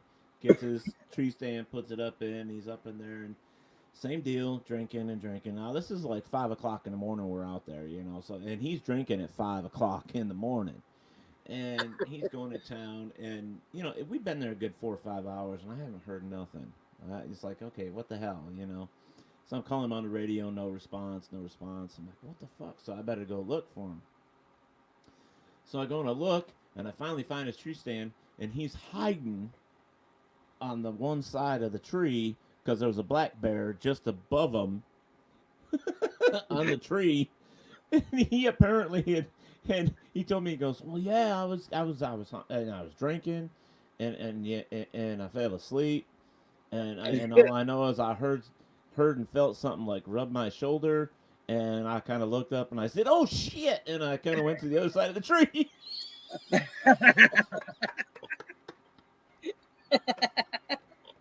I'm gonna get back fire that tree. I'm leaving quick. I turned into the fastest fat boy God ever strung his gut through. I'm gone. Furry wings are flapping. I'm like, so why You didn't see you your shoot? wings, buddy.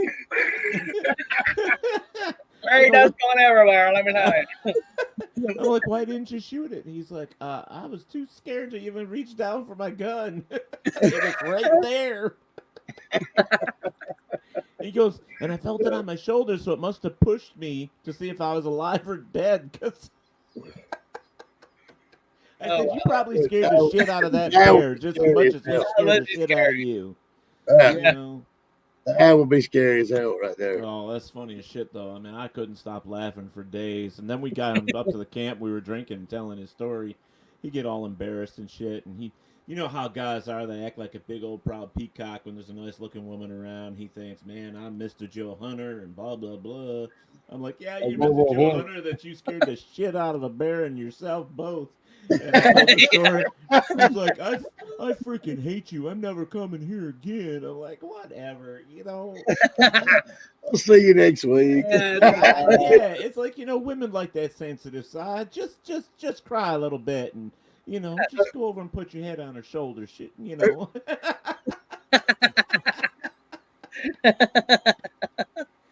But make sure you can hunt because it sounds like you're going to starve to death.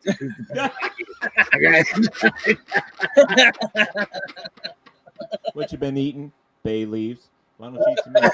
Because we can't catch nothing. Everybody's sleeping all the time. Well, Chanel Fletcher's on here. She says, I am dying laughing while listening. LOL. Great show. Like, thank you. Thank you, ma'am. Yes, thank you. He called you a ma'am, Chanel. He doesn't know you, does he? Sir. No. Nice lady. I wouldn't have said Hey, how sir. you doing? I'm gonna back up. I'm in a hole I can't get out of. I'm trying. I'm tasting shoe leather right now. I got my foot in my mouth. Oh my god. No, Chanel is awesome. She's a good friend of mine, and she's just one of those females that she could listen until you can't talk no more. She's a great listener. She is just one of those really nice people. So you know, I just picked on her. She sounds like the exact opposite of my wife because she can talk till you can't listen no more.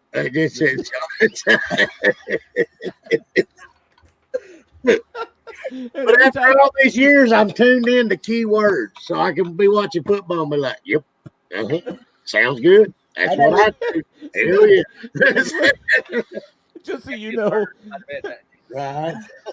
just so you know, Chanel just put up here. Oh my god, I need to pee. Oh my god, too funny.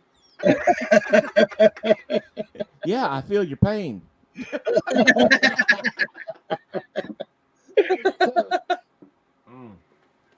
There's nothing like chocolate milk. Yeah. Right. Oh I want God, chocolate milk. Lord, please let there stay chocolate cows. Yes. Yeah. I'm hoping with all the rioting don't go on, they take away chocolate milk. I'm hoping that they don't do that to me because it'd be bad. No, It'd be real bad. milk. Oh yeah, oh yeah. I love chocolate milk. It's delicious. Now, this show that you're doing, T-Roy, this cryptid, what the hell was it called again? I'm so bad. Crusaders. I'm gonna get smacked here pretty soon. T-Roy's gonna come through there and smack me. Yeah, but usually you got to pay extra for that. So I mean, if you just, But I know you now. It'll be cheaper. I promise. It'll be cheap. That's because you know I'm a cheap bitch. That's what I like. But anyways, I'm gonna tell your husband you keep that up. Anyway, Okay. He'll be all like, oh yeah. he's watching. Yeah, he's watching. Chanel says, I like chocolate moo booze, yummo. Anyhow, so this cryptid, Crusaders. Crusaders. I was gonna say charades. What the frick is going on in my head? Anyway, cryptid charades. That's a new game, boys. Yeah. What am I? Oogly boogly. But anyways, so the premise behind this is what, if you don't mind explaining, because I don't think we actually talked about what the premise is behind it. Like what it actually is. Oh, You told us what you were doing, but you didn't tell us what was the whole idea behind it. what was it, Bigfoot? Yeah, we're looking at one was Bigfoot. We got One was it's Momo that's up here, Momo. the swamp monster, and Mothman's around here. Yeah. Just checking We're out all like- kind of good stuff. The newscast people are running from the what is it? COVID. COVID. Yep. COVID. And me and my witch husband is just walking through the woods, and good old Biggin and Ma, they're out in the woods cooking some moonshine. Ma must be there because you looked over. Yeah. She is. And she's on my side, so that's why I'm trying to be nice. I'm talking shit because he's between us. We're live, so I got a lot of witnesses. When I see that hand come over there, and swoosh, I know. Right, y'all say, So I can just say, Ma, smack him for me. Do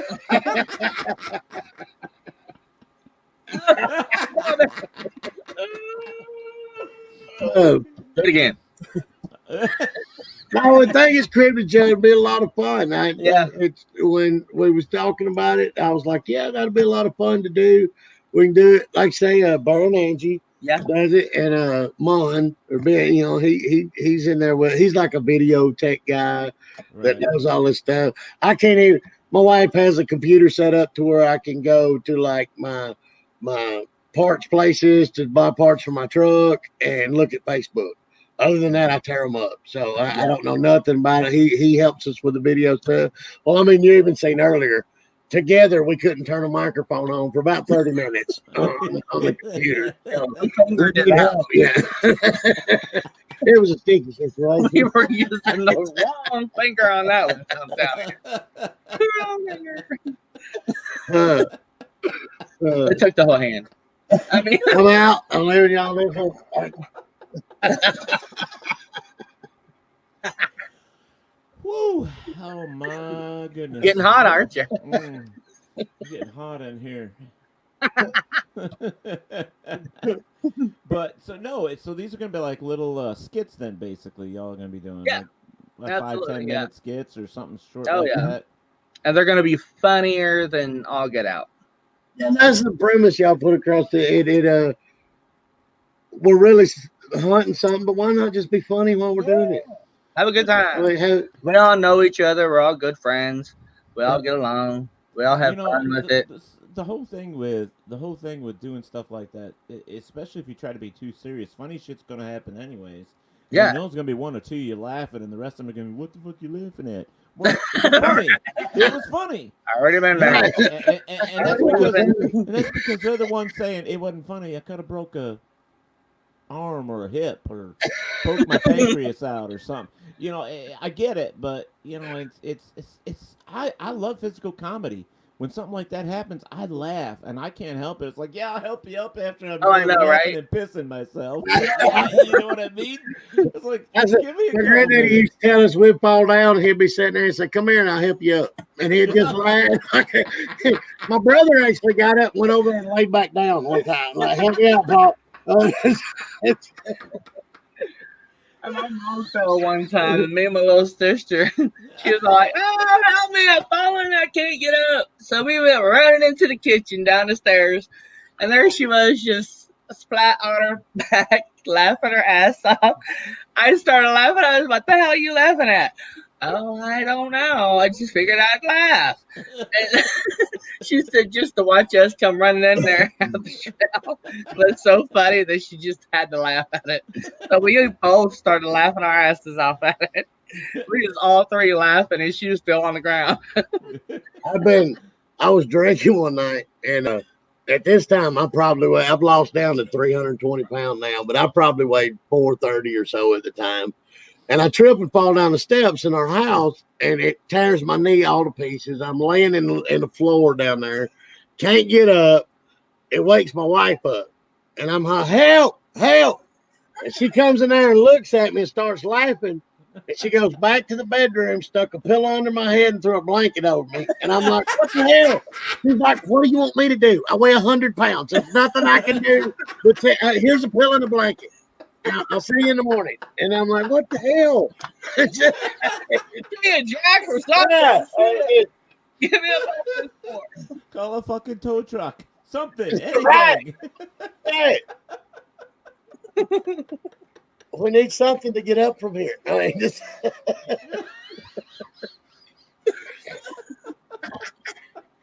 It was bad. Sounds funnier than shit, though. That's just because you seen Tammy treat me that way, and you know she done it. That's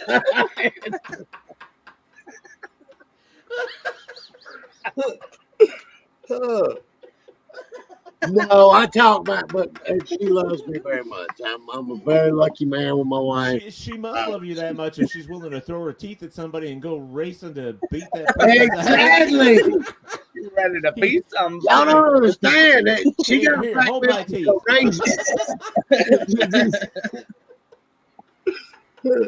Oh my goodness. That little woman scares me. I'm gonna tell you what. I'll show you. If you look across my face right here, you can see a scar that runs down this way. About many years ago, I'm working in this house that we have one time, and it's about 4 of my buddies is there, and they're helping me pick. You know, we're just fixing up room to room. How much beer were you drinking? A lot. She's 9 months pregnant. She's working at Waffle House, 3rd shift, and she goes to go to work. I tell her, I said, "Well, baby, look, we're we're done with everything. We're going to drink a little bit tonight." She said, "That's fine. I don't mind." Said, "But in the morning when I come in, it's time to go to bed." And I told her, I said, "Well, that's fine. We'll go to bed." Well, she leaves, and there's 5 of us there. She comes back, there's about 55 of us. And we are throwing down and having a big time. So pregnant out to here, she's still just as sweet. And she comes in and she says, "Honey, look, it's time to go to bed. I'm tired." So for some ignorant reason, I jump up, take a big drink of liquor, look her dead in the eyes, and go, "They don't know, damn woman, tell me what I'm going." And that's as far as I got with it. She hit me with a glass ashtray right there between my eyes, knocked me through a coffee table. She jumped the straddle of me and pulled the ashtray back and said, "Now let me explain something. I love you, but you're not talking to me that way in my house." And I said, "You're right."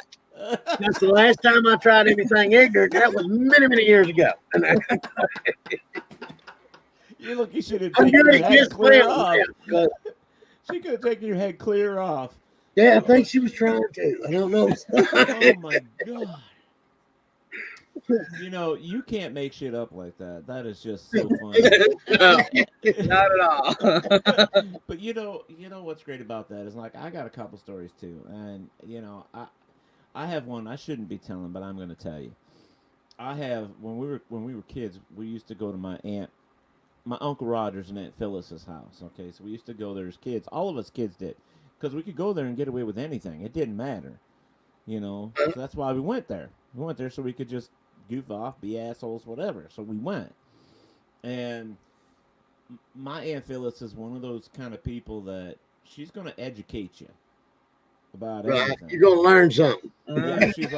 Yeah, she's like, "I'm going to learn you something. We're going to educate you." And I'm like, "Okay." So I'm just going to say this. That's how I learned to drink, and that's when I saw my first midget porn. Oh, I got a bad story about that. You didn't tell him about that. Didn't say a word. I didn't expect that reaction. He's just like, "Oh, I got a bad story about that." Did not mean to interrupt you. Please continue. No, I'm done. Okay. I'm done. A movie called Fred Claus. If you've ever seen it, we're sitting around watching it one night. Well, the little elf guy with that blonde-headed chick. Yep. And so now in my drunken stupor, I'm like, I wonder what that would look like. So we looked up midget porn. And now my wife is here with me when we look it up to see that. It's I'm dying laughing, we all think it's funny. Some other buddies at the house, and I shut it off. But the next morning, I'm sitting in our bedroom and our computer's in there, and my wife's in the bathroom, and I turn my computer on. Now, the bad thing is, if you look up midget porn, this subjects you to a lot of other sites. Uh-huh. And as soon as I turn my computer on, she comes out of the bathroom in the hallway, and my computer's going like, Granny's Gone Wild, Barnyard Loving, Clowns and Horses. And she's like, what are you looking at? And nothing. Shut it down. Shut it down. And she still don't believe me. It's because we looked at midget porn. She thinks I'm in there looking at Barnyard Loving. I don't know. It was bad. I feel you, brother. I don't know how you guys don't cry all goddamn day. I know. Oh shit. Oh. Oh man. I have never in my life looked at Barnyard Loving, but I have heard some horror stories. Horror stories. Horror stories.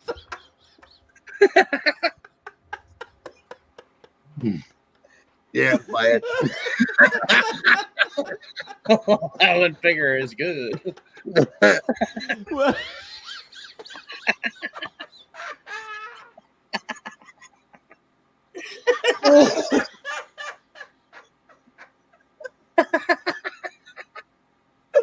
I fucking started. I'll say that he kicked the bucket clean out from under him.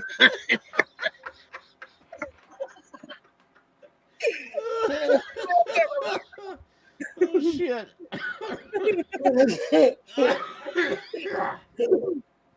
Damn. That was last night's dinner came up. Oh. Anyways. Angela, I need a beer. Angela Signs says, hey, Biggins, dual wielding 2 sexy midgets. Best show ever.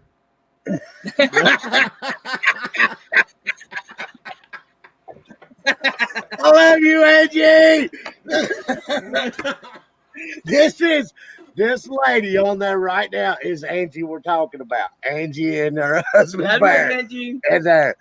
And I wish they could have been here. You would have loved You know them. what? I think we're gonna have to do this again, and we'll get a whole bunch of you on here. I can get That up sounds to, like a good idea. Absolutely. Yes. I can do up to 10 people on here. 10 Oh people. yes.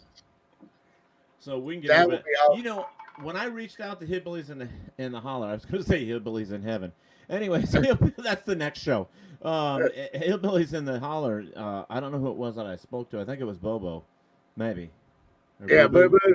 Boo Right, boo, yeah. Bobo, boo boo, Bobo, whatever. Boo boo. He said his mama couldn't say baby. So he called him Anyways, somebody he thought the show was like 11 o'clock in the morning. I'm like, what? What? No, no. I am a rated R show, and it's a rated R, I should say, not rated R.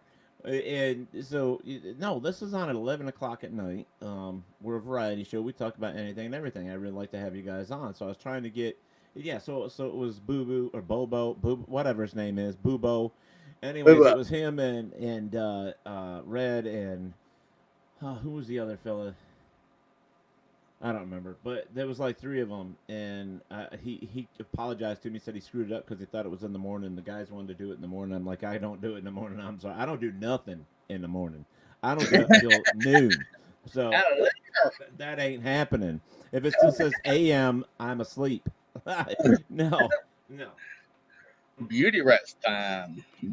Oh, you look at me. That shit has not worked in 50 years. I was gonna say you need to go to bed, brother. I do. I was stupid because I told I take care of my parents. That's what I do. Right. For the most part. So I live with them. I moved in with them to take care of them. They're on the other side of the house, and I collect Godzillas, as you know. I'm a avid collector. Right. And we have this really huge flea market up here that happens every Sunday, and I have not been there at all this year. And usually go to those big old flea markets. You know, you can get stuff pretty cheap. People want to, get rid of their garbage or whatever. And so I want to go up and check and see if they got any up there. So I'm like, what time you want to go in the morning? They're like, 5. I'm like, are you kidding me? Like 5 a.m.? I just went to bed. Yeah, 5 a.m. is when I go to bed. Like, I was thinking like 10, 11. Closer to 12 if possible. My dad's like, everything will be gone by 11. They usually pack up by 2. I'm like, good point. Good point. Yeah. So Angela's like, no bear said that. Oh, no bear. Oh, Bear's been watching the midget porn. Bear. Oh, bear. Yes. He confused me. Talk to the bear. Because I'm a bear too, so behave yourselves. And I'm not a grizzly.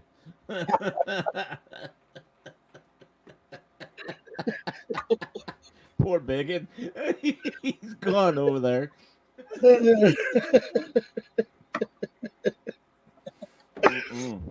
Yeah, we had to set it up though. When we could get Angie and Bear on here with us, so you'll love them. You'll love them. Yeah, Angie's a nut and a half.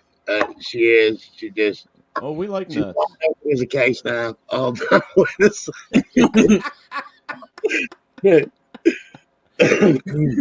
Sorry.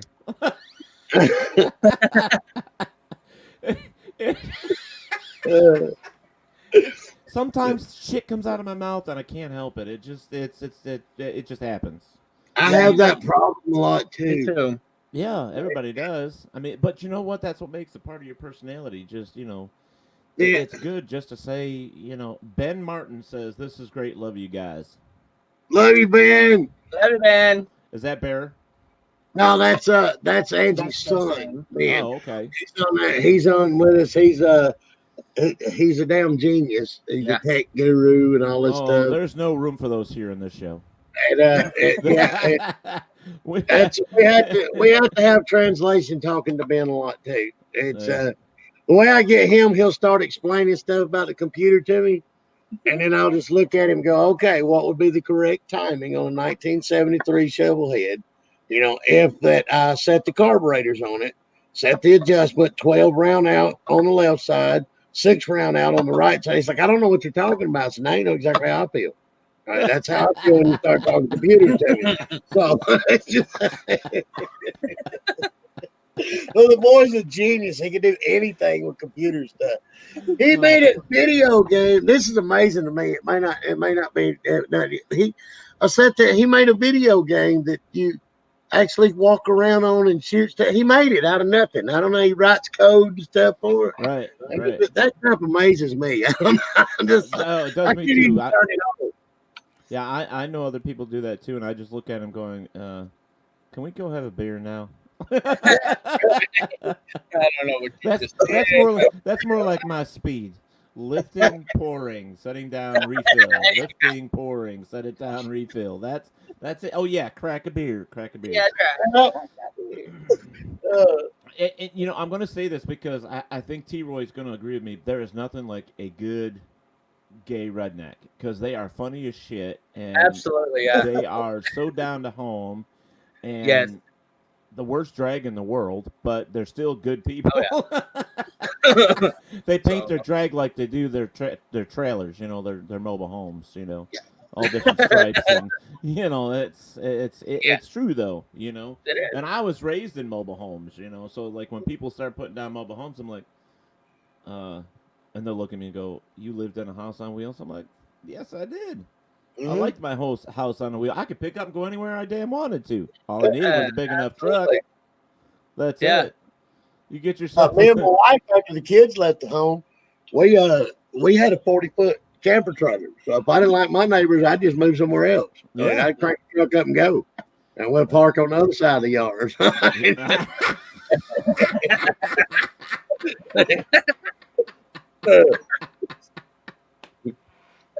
By their back door. Oh man, why not? That'd be fun as hell. You know, when I lived in Colorado, I lived in a small town called Deer Trail, and it was probably about 50 miles east of Denver. And we Yeah. lived in this small little town. I mean, population was like 74. You could not get any less human beings in one area than 74 people. I mean, Right. that's it. You Yeah. know? That the only thing that they had in that town was a Dairy King, and that's because it had the grocery store, the gas station, the bank, and everything all in one. You know, it was like one of those things. And hell, if I know, the school was probably out back in the shed for all I know. But anyways, you know, we used to have tornadoes come down through there, and those tornadoes would, you know, they're bad some bitches, you know. But down there we had a little tiny house. It was just, I mean, it had a living room, 2 bedrooms, and a kitchen and a bathroom. So whoever had the house before we did, they decided to connect a double wide to it. So we ended up with 2 kitchens, 3 bathrooms, 2 living rooms, and like 6 bedrooms, which was great. The only problem is that when that tornado comes through, you're back down to the 1 living room, 1 kitchen, 1 bathroom, and 2 bedrooms, because that home on wheels is now up in the air flying in that funnel. So unless you want that motherfucker sprouts wings and you become a 747, you're screwed. You are now down back to a little home again. You know, that's it. Like my daddy had so many kids. Every time a kid was born, daddy built a room onto the trailer. It looked like the labyrinth if you tried to walk out. Another kid, hell, built a room on the backside. You know, in science class, they call that a rat maze.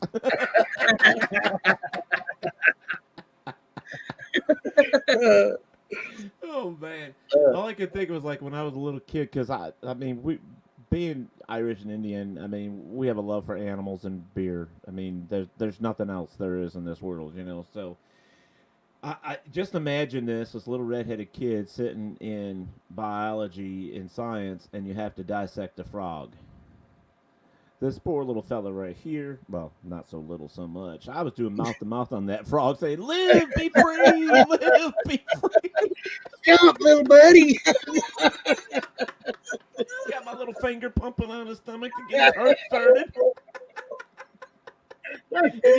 If you push too hard, he poops.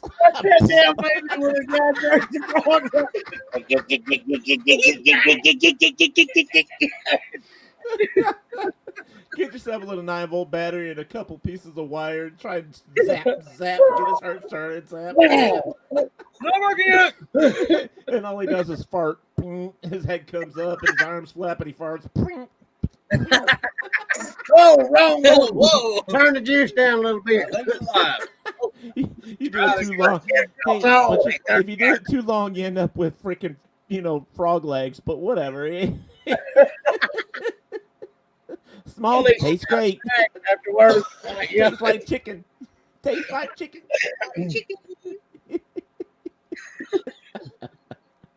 Oh my gosh, fellas, this has been a great night. You guys are awesome.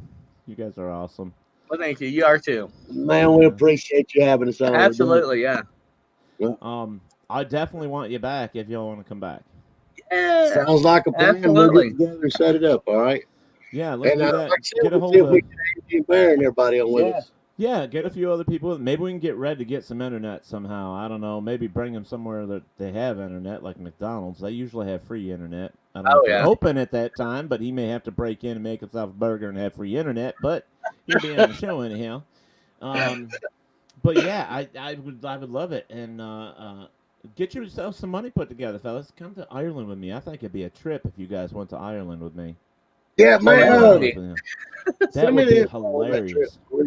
All right, if you would, send me the info on that. I would. You know what would be?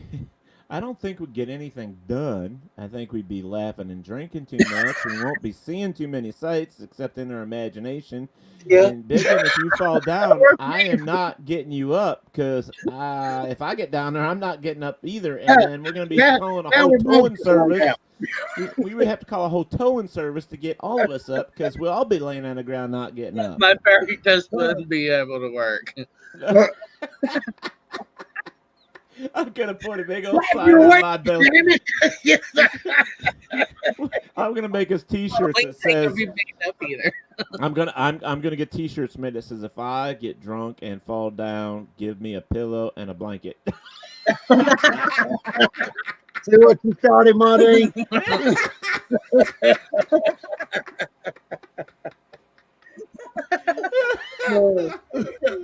I'm gonna call you guys my hee haw family now. That's awesome.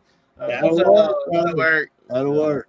we yeah, Angela says it was a great show. It was a great show. This has got to be one of my favorite episodes so far. This is just amazing. You guys are just funny as shit. T-Roy, I do want to see. I want a picture of you in your wings and your tutu and your glitter. I would love Absolutely. to. Yes. We're You'll gonna get it. We're gonna have some fun with that one. Oh yeah. Oh, We're gonna have yeah. some fun with that one. I'm gonna have a lot of fun with that.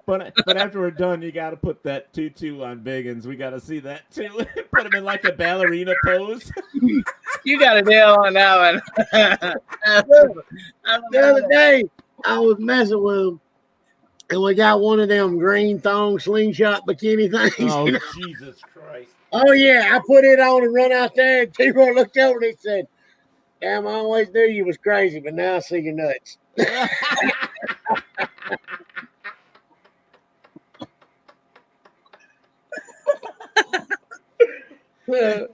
Chanel's like, shoot, no shit, laugh my ass off. Oh, Angela says that Ben is a tech genius. He can Photoshop you in front of any scene you want. There you go. He can And do it too. Chanel comes back and says, "Bring them back. Get oh, that's what she meant." Okay, let me start over. The first thing she posted was, "Bring them back. Get a shit gun and a big jar of shine. Love the show." And then she says, "Shot. No shit. Laugh my ass off. Oh my god, I can't believe I said that." I was going to say shit gun. That happened about 2 weeks ago. I thought it was a Hershey bar. It was down exact in there, and it got rough. Oh, down. I had a payday candy bar. It sounded like a machine gun hitting the porcelain. Them peanuts. That's pretty shitty. I was having a shitty day. I ain't gonna lie. It's-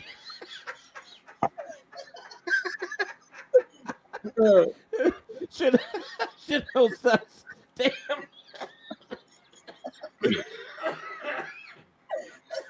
She says, "Damn, stirring my drink with my finger, and damn, wait a minute, damn, stirring my drink with, what's a with, with my finger, and damn it, I drunk typed."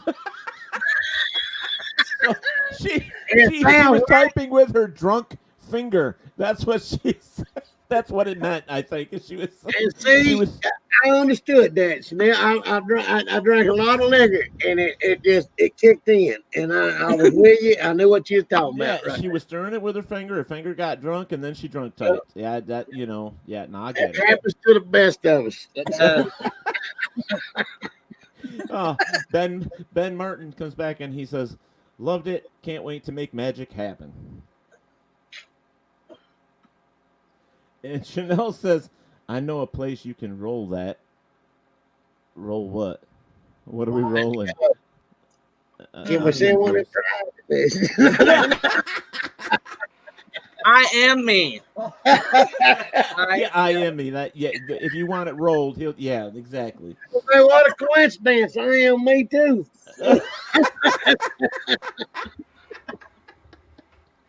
That's a coinkydink. Uh, Oh God! All right, fellas, we actually went over by a half hour, but I'm good with it. I had a blast. We did too. guy. I have not done a 2-hour show in a while, and this was amazing. It was such a great show. You guys have made me laugh. I have not laughed this hard in a while. I have been an angry asshole for the past week and a half, and every time I hit that toilet, I knew I was angry. I blew that sumbitch up. But anyway, but it's been fun. I can't believe it, and it's just amazing. We definitely got to do it again. you talk to your people, I'll talk to my people, which is just me, myself, and I. But we're gonna do it again. Sounds like a plan, And bud. Awesome. we'll get everybody set. Man, if we don't care, y'all get on there, look up the Hillbillies in the Holler on the That's right. Facebook and the That's right. TikTok, and keep your eyes peeled for the Cryptid Crusaders. Give us a few weeks, and we're going to be launching some stuff on it also. Absolutely. Yeah, Yeah. yeah. Make sure you. I did accept your friend request, to Roy, so we can just keep posting shit now. Yeah. Copy and paste and let people know and all that Awesome. stuff. It would be fun. I should hook you up with Jade and her team too. You should pop over there and be a guest on her show. That Inside the Drag Closet. I think you'd like that. Oh, that'd be cool. Yeah. Yeah, so that'd be cool as hell. They're actually booked all the way through till October, I think, already. That show is so popular, but it is a lot of fun. It's a lot of fun. So, all right, fellas. One more time, guys. I want to just mention, Angela says visit. Angela does. Okay. Chanel says, you got pretty lips, boy. It's all my heart keeps hearing watching YouTube.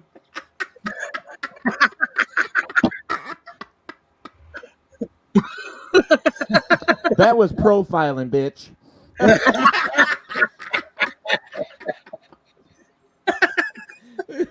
Sorry. Oh, that's just me. That's my sense of humor. A little dark sometimes, but whatever. All right, so WLFE DB Radio. We have lots of shows. You guys come and check them out. Just look up WLFE-DB.com. Also, tonight was brought to you by MysteriousAdventurestours.com.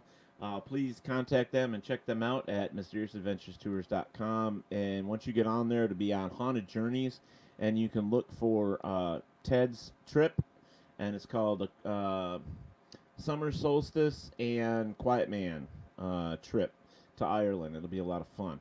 And don't forget to go over to YouTube, Talk with Teddy. Please subscribe, hit that little bell, and so you get updates. I am still looking to get to 100. I can't believe I don't have 100 subscribers on YouTube. This is ridiculous. I've got a fantastic show here, and nobody watches it on YouTube.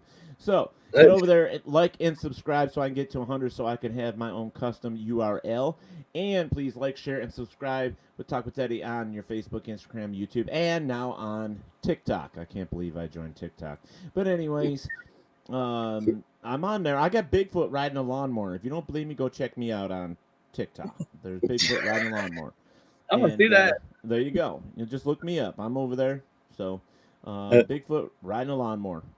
And other than that, you know what, Biggins? I'm going to send you guys the information on that on our event in March too. That if you guys get the opportunity, if you'd like to come up, we'll set you up with some rooms and discounts as much as we can, and get you guys to come up and have a good time with us. So, like a good time, brother. Yeah. Oh yeah, yeah. You know what's funny is I find it that these people up here in this area, well, I don't know about you, but being a redneck, being from the country, we have bonfires like all year round. It's not just summer. I mean, wintertime, I'm out there, bonfire going, drinking some beer. You don't need a cooler. You just stick the beer in the goddamn snow. Yeah. It stays cold. I mean, nature gives you a refrigerator. Yeah. Use it. Exactly.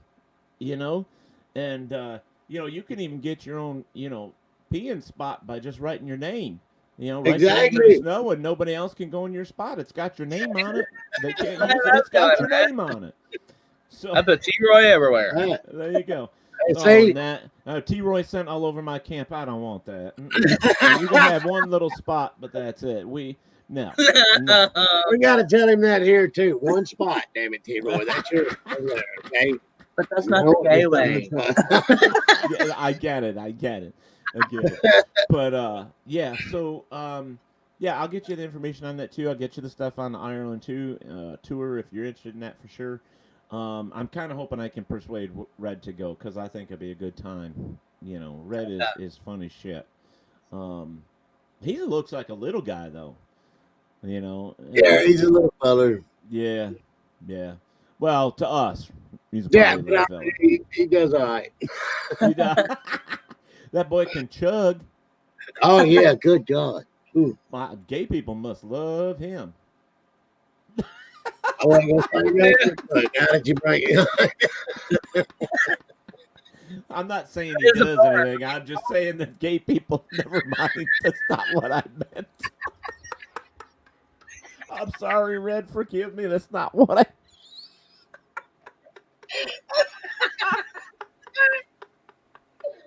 oh shit. I'm gonna get a message from him like, I fucking Oh, hate yeah. you. I want you to forward the message he sent you because I want to see that one. All right. What I meant was What the hell? I'm not even gonna go into it. That's I'm gonna before I just end my life right now. I'm not gonna go any further because that's what's gonna happen. I'm just gonna dig myself deeper in a hole that this fat ass can't get out. So it just ain't happening. And no rope is gonna be pulling me out either. So I'm sorry, Red. I didn't mean it the way it sounded. I'm sorry. I'll be apologizing until St. Peter calls me home. And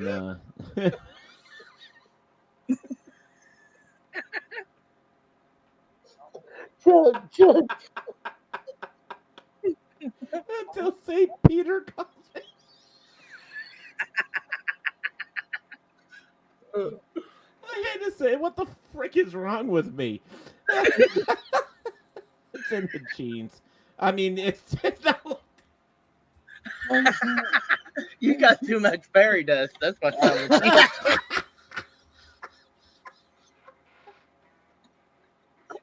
Brother? Shut up, T-Roy. Shut up. Shut up, damn it. Mama, smack him. Mama smack him. Daddy Smack said him, smack him. Oh, I'm sorry, y'all. Chanel says, good night, y'all. So fun. I want to play the game with them next time, Ted. If you're going to bed, they could play now. I don't have to end the show now. It'd be fun to see what they come up with. You guys got like 10 minutes? Let's do this. Let's play it. She was like, wow, Ted, St. Peter calls you home? Well, part of that. Apparently, yeah, but I look like a double wide more than a regular home. I look like a double wide. Chanel, let me send you the thing, and you can play with these boys. Oh, my God. All right, so this is what we what you guys live at now. Ted Peter's tight like that. I can't understand you when you're laughing. Okay, all right, we're gonna let that one go.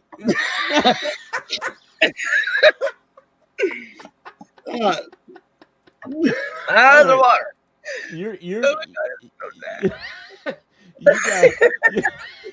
You all are gonna need a piece of paper and a pen. All right. All right. So go kill a tree quick. Get you both south piece of paper and a couple pencils. Oh, Okay. Well, here's another piece of paper and another pen over there. Oh my God. Now you got me hot over here. Oh man, well, I'm sorry. It happens a lot. Get another pen, baby. Damn. Oh shit. No Tom Nailey. If Tom Nailey was on here, I'd put him on here too because he's a funny little shit.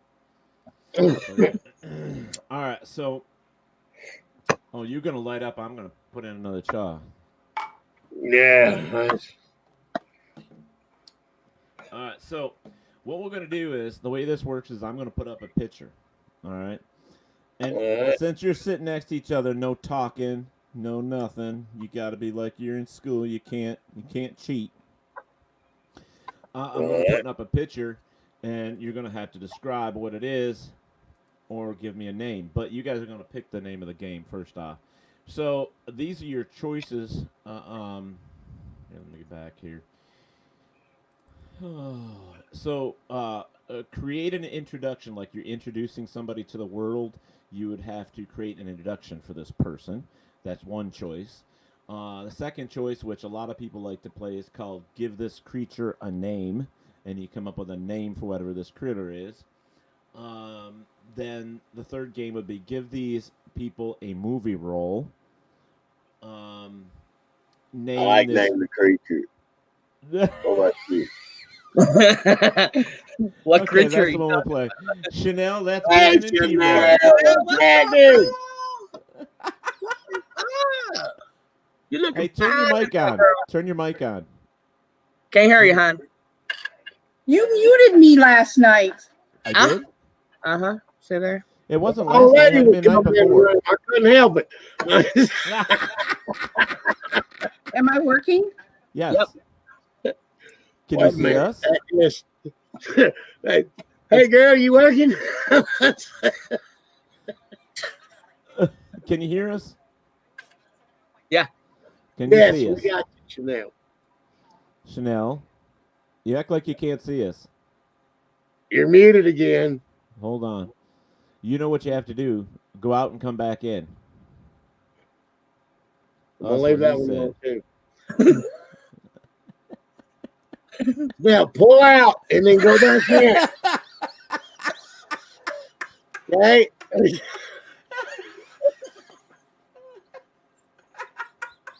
You scared her, Biggin. You want to name that creature? Okay.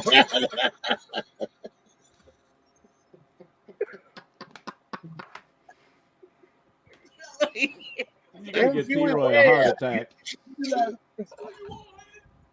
don't want none of this.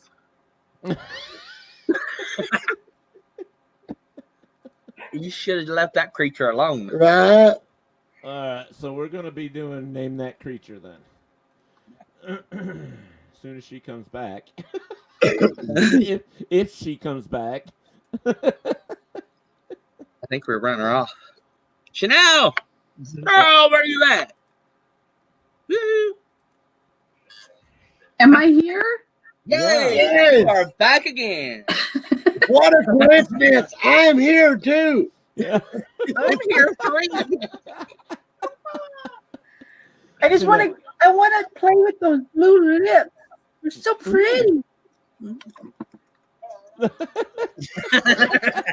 can right, play girls, with them anytime you want to, girl. get in the corner. Get in the corner.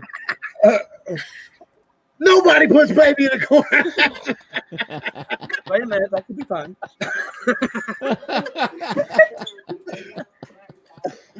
All right, so Chanel, the boys have chose to play Name the Creature. Teddy, I can't hear you. I can hear them fine, but I can't hear you. You can't hear me? You can't hear me at all. What the hell is going on? Why can't you hear me? Oh, we got both of y'all good. What the hell? I don't know, Chanel. Let me try something on my end. Hold on a sec.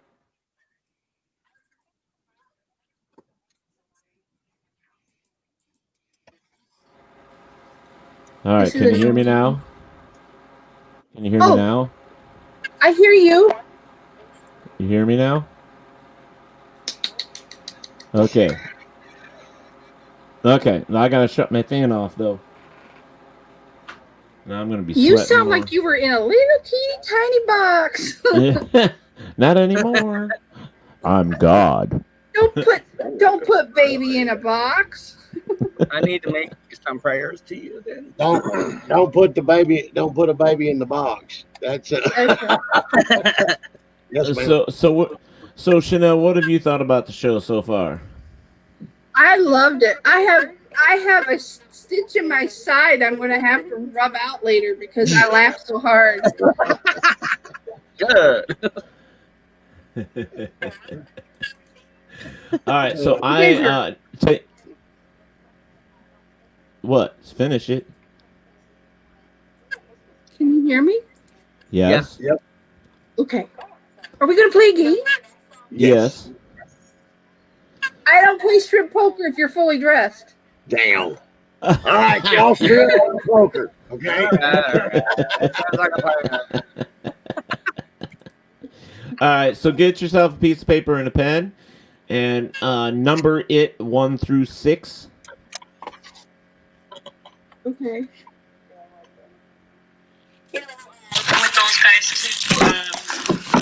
Ooh, what the Were hell is that me and noise? read once. It was on Sounds a lot like the police. Do you hear it? Yeah. It sounds like a scanner. Yeah, it sounds like a scanner. It sounds like a you scanner or hear a me? TV set. Yeah, we're hearing a TV set or something.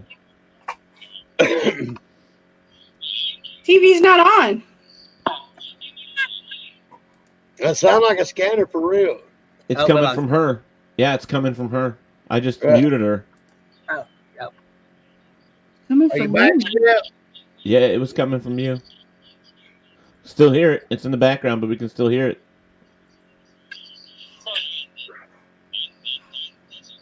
What the hell?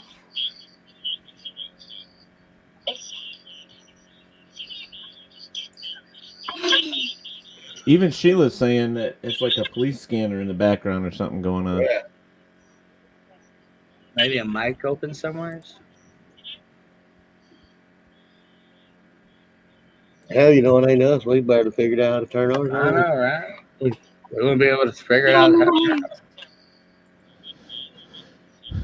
Have you had your computer on all day? I was on it for about 4 hours.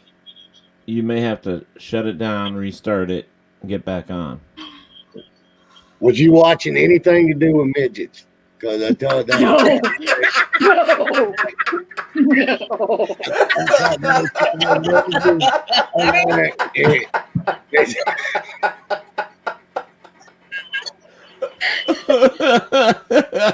What was the other site? Animal Loving or whatever? Yeah, What- Barnyard Loving. Barnyard Loving. So wild.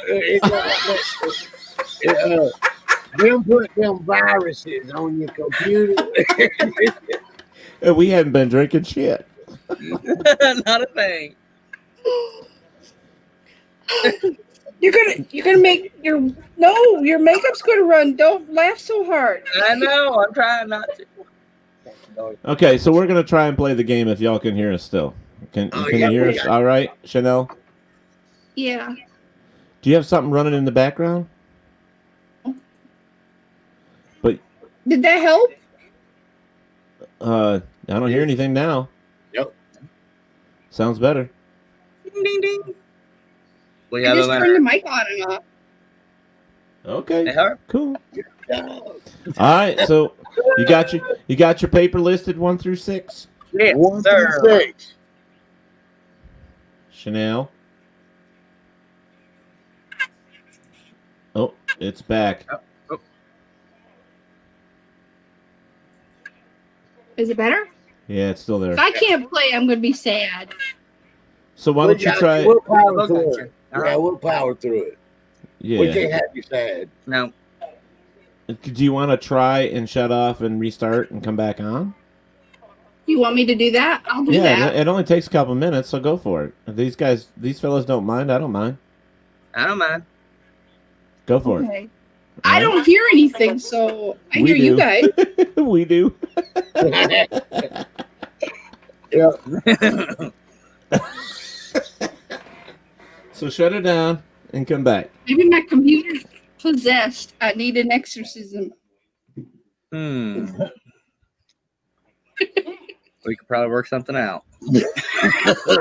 Time to exercise with demons. The power of Jesus compels you. The power of Jesus compels you. Paradise. Nah. Fairy That's right. dust didn't work. No. Now y'all can still hear me, right? Yeah, we got you. You can hear us, right? Yeah, we can power through Yeah. this. Yeah, we'll make Okay. We'll just go with it. Yeah. it. It's all good to see now. Let's do All it, right, bro. I'm ready, babe. All right, let's go. Roll it. All right, first picture. Remember, you have to give these critters a name. All All right. right. What the living dog? What is that? That's a Don't say nothing out loud. Just write it down. no dog talk. Hey, shush. That's what I was. Yep, that's what I want to put down. You need to say that loud, Ted said.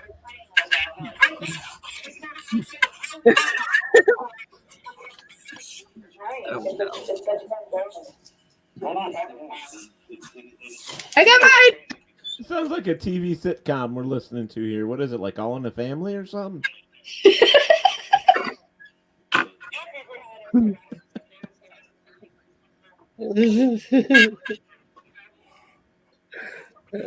Let me know when you're done.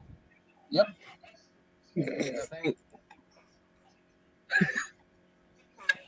Waiting on Biggin. No, I can't.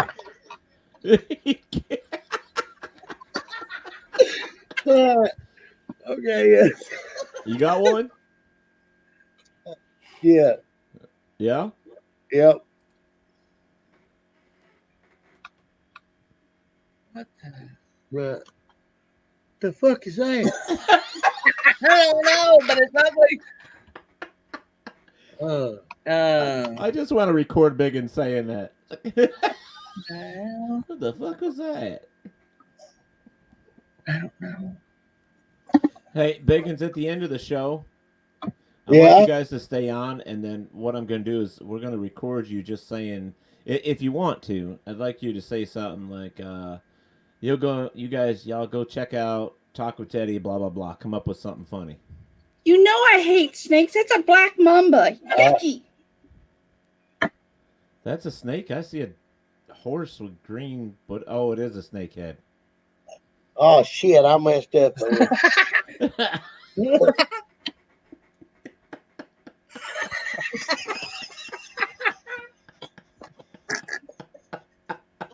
the hell did you think it was?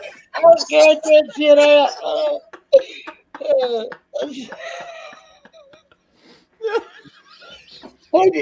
Oh hell, I forgot about the same damn thing on there. It's a hell.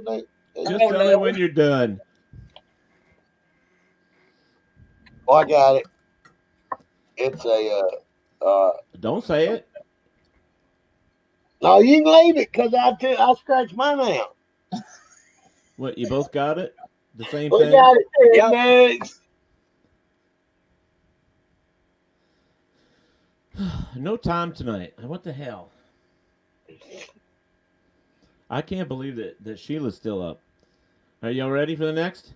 I'm Yes. ready. Go to the next one. I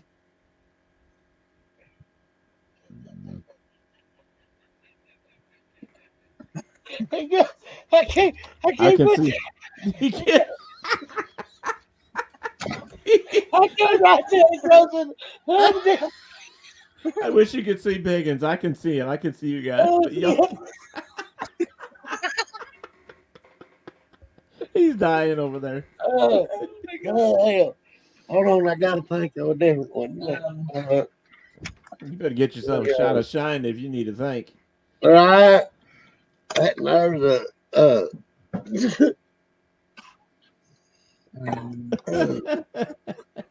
all right. No, wait a minute. There we go. Everybody ready? I'm ready. All right. I got it. You ready, T. Roy? Yep. I keep going to it every time. There, for. Now I gotta change the first one.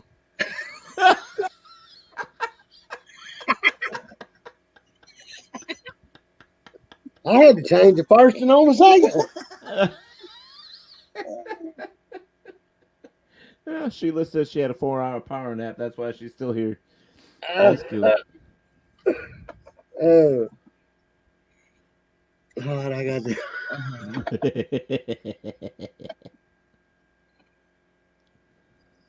Let me know y'all done.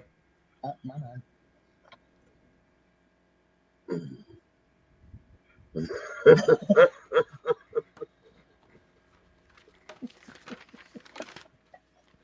All right, I got it. You got it, Nathan? All right. I'm ready. All right. Okay. 1, 2, 3, 4, 5. So wait a minute. 1, 2, 3, 4, 5. Let's see.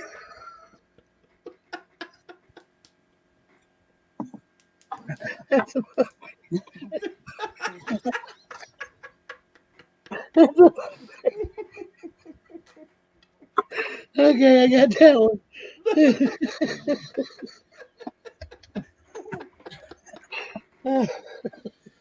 Let me know if y'all ready. All right, I got that one next. Ready? Yep. Are you ready, T-Roy? Yep. Last but not Yep. least.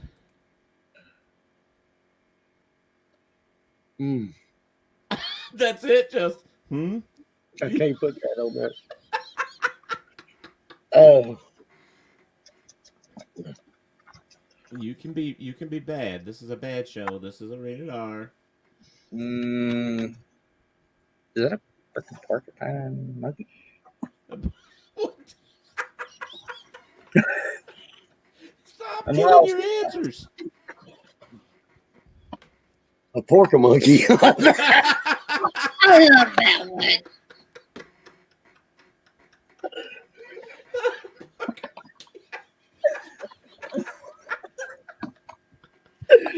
Y'all are bad. Y'all are bad. Oh, damn. Oh, I can't even write. I'm crying so hard. Oh. Phew. All right.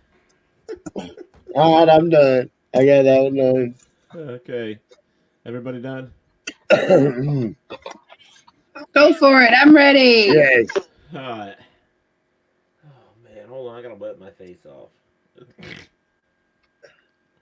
I was crying. And it's all Biggins' fault. All right. All right. So I'm going to start with Biggin, then go to T-Roy, and then Chanel. All right. So what do you got for this one, Biggin? That's a barking yard cock. All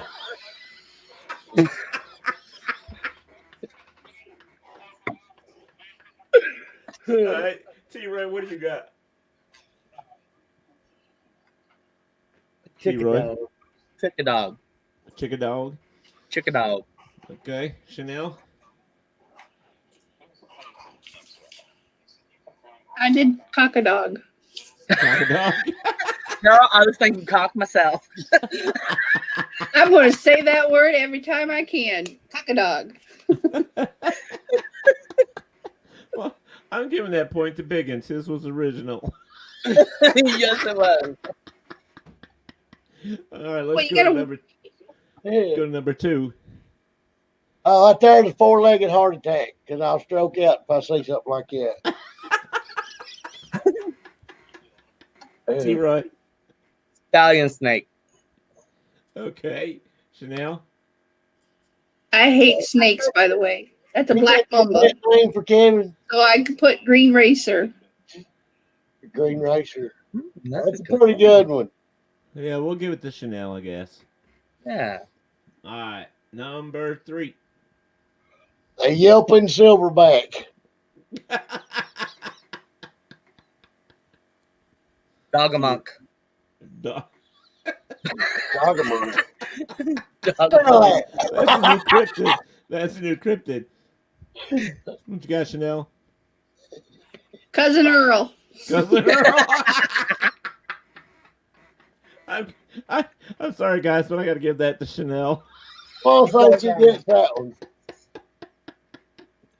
All right. Biggin. That's a Jack Russell rooster right there. What you got, T-Roy? Cockadoo.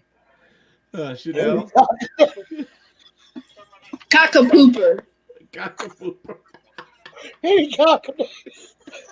T-Roy gets that one. I have to see on that. T-Roy gets that one. I gotta say cock. That's a Cocker Spaniel, guys. That's what you want to call it. All right. Oh, Biggin. That's the elusive pug pecker. Hug-a-bird. What is it? Hug-a-bird. Chanel. He needs to get out of my head. I said Pug J. Pug J. I gave that one to Biggins. Oh, now that was definitely a little fuzzy crotch goblin. I love that pig. I said Wait. Orca monkey. Orca monkey. Oh, Chanel. Love a prick. I love it, prick. Yeah, you can see the prick. Hey, that is a little wiener right there. Isn't it? That looks like the cover of my Fat Man Small Penis movie right there. It does. About that hairy, that much sticking out.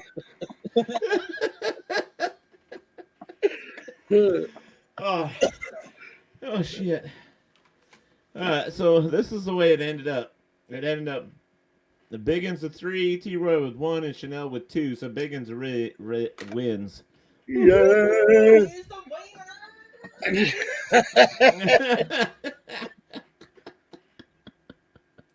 Oh my god. That was too There you funny. go, Mama. You're the winner of the winner. You're the winner of the winner. I mean, wiener of the winner. Yeah. Oh my god, what a great night this has been, you guys. Thank you so much for being here. We only went over by an hour, you know. Hour and a half. Yeah, I haven't done a show like this in a long time. But this That went so fast. Yeah, it went very fast, but it was such a good show. You guys did amazing here tonight on Talk with Teddy. So, thank you. Yeah, I appreciate it. So, yeah, Biggins, I do. At the end of the show here, I want you to come back and do like an intro for Talk with Teddy so I can use it as a commercial somewhere along the lines. Something like, you guys, something redneckish or hillbilly-ish. You're sitting back listening to Talk with Teddy or blah, blah, blah. That would be great. That'd be awesome, to be honest with you. But we have to end this broadcast, guys. We have been here an hour, 2 hours and a half. Holy shit. But we had a great night with everybody, and I'm so glad that I got an opportunity to hang out with y'all. Us too. I hope we do this again. Chanel says, too funny. I needed the laughter to pick me up. You're welcome. Sheila, that's what it's all about, man. That's what it's all about. A little bit of happiness in everybody's life, and we're good. You know? Absolutely. So, all right, guys, have yourself a good night. Don't forget, tonight was sponsored by MysteriousAdventurestours.com. Y'all don't go nowhere. I'll see you guys in a few minutes. All right. Thank you, Chanel. You have a good night. Hey, honey. It was wonderful meeting you. Meeting you too. All right, guys. Y'all take care. Talk with Teddy Saturday. No, this is Saturday. So Tuesday night, we are going to be talking with a paranormal investigator. His name is David. He is from Texas. I have a special guest host. His name is Kenny Biddle. Most of you may know him because he is the skeptic of the paranormal. So it should be an interesting show. So, all right, we'll be right back with me and Biggins and T-Roy, but we won't be with y'all. So have a good night. Take care. Remember, like I always tell you, while you're taking care of yourself, take care of your neighbors. That's just important too.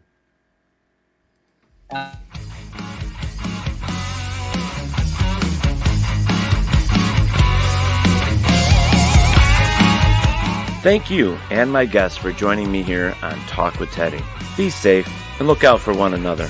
Don't forget that Talk with Teddy is on Facebook, Twitter, Instagram, and YouTube, so please go and subscribe. Thank you.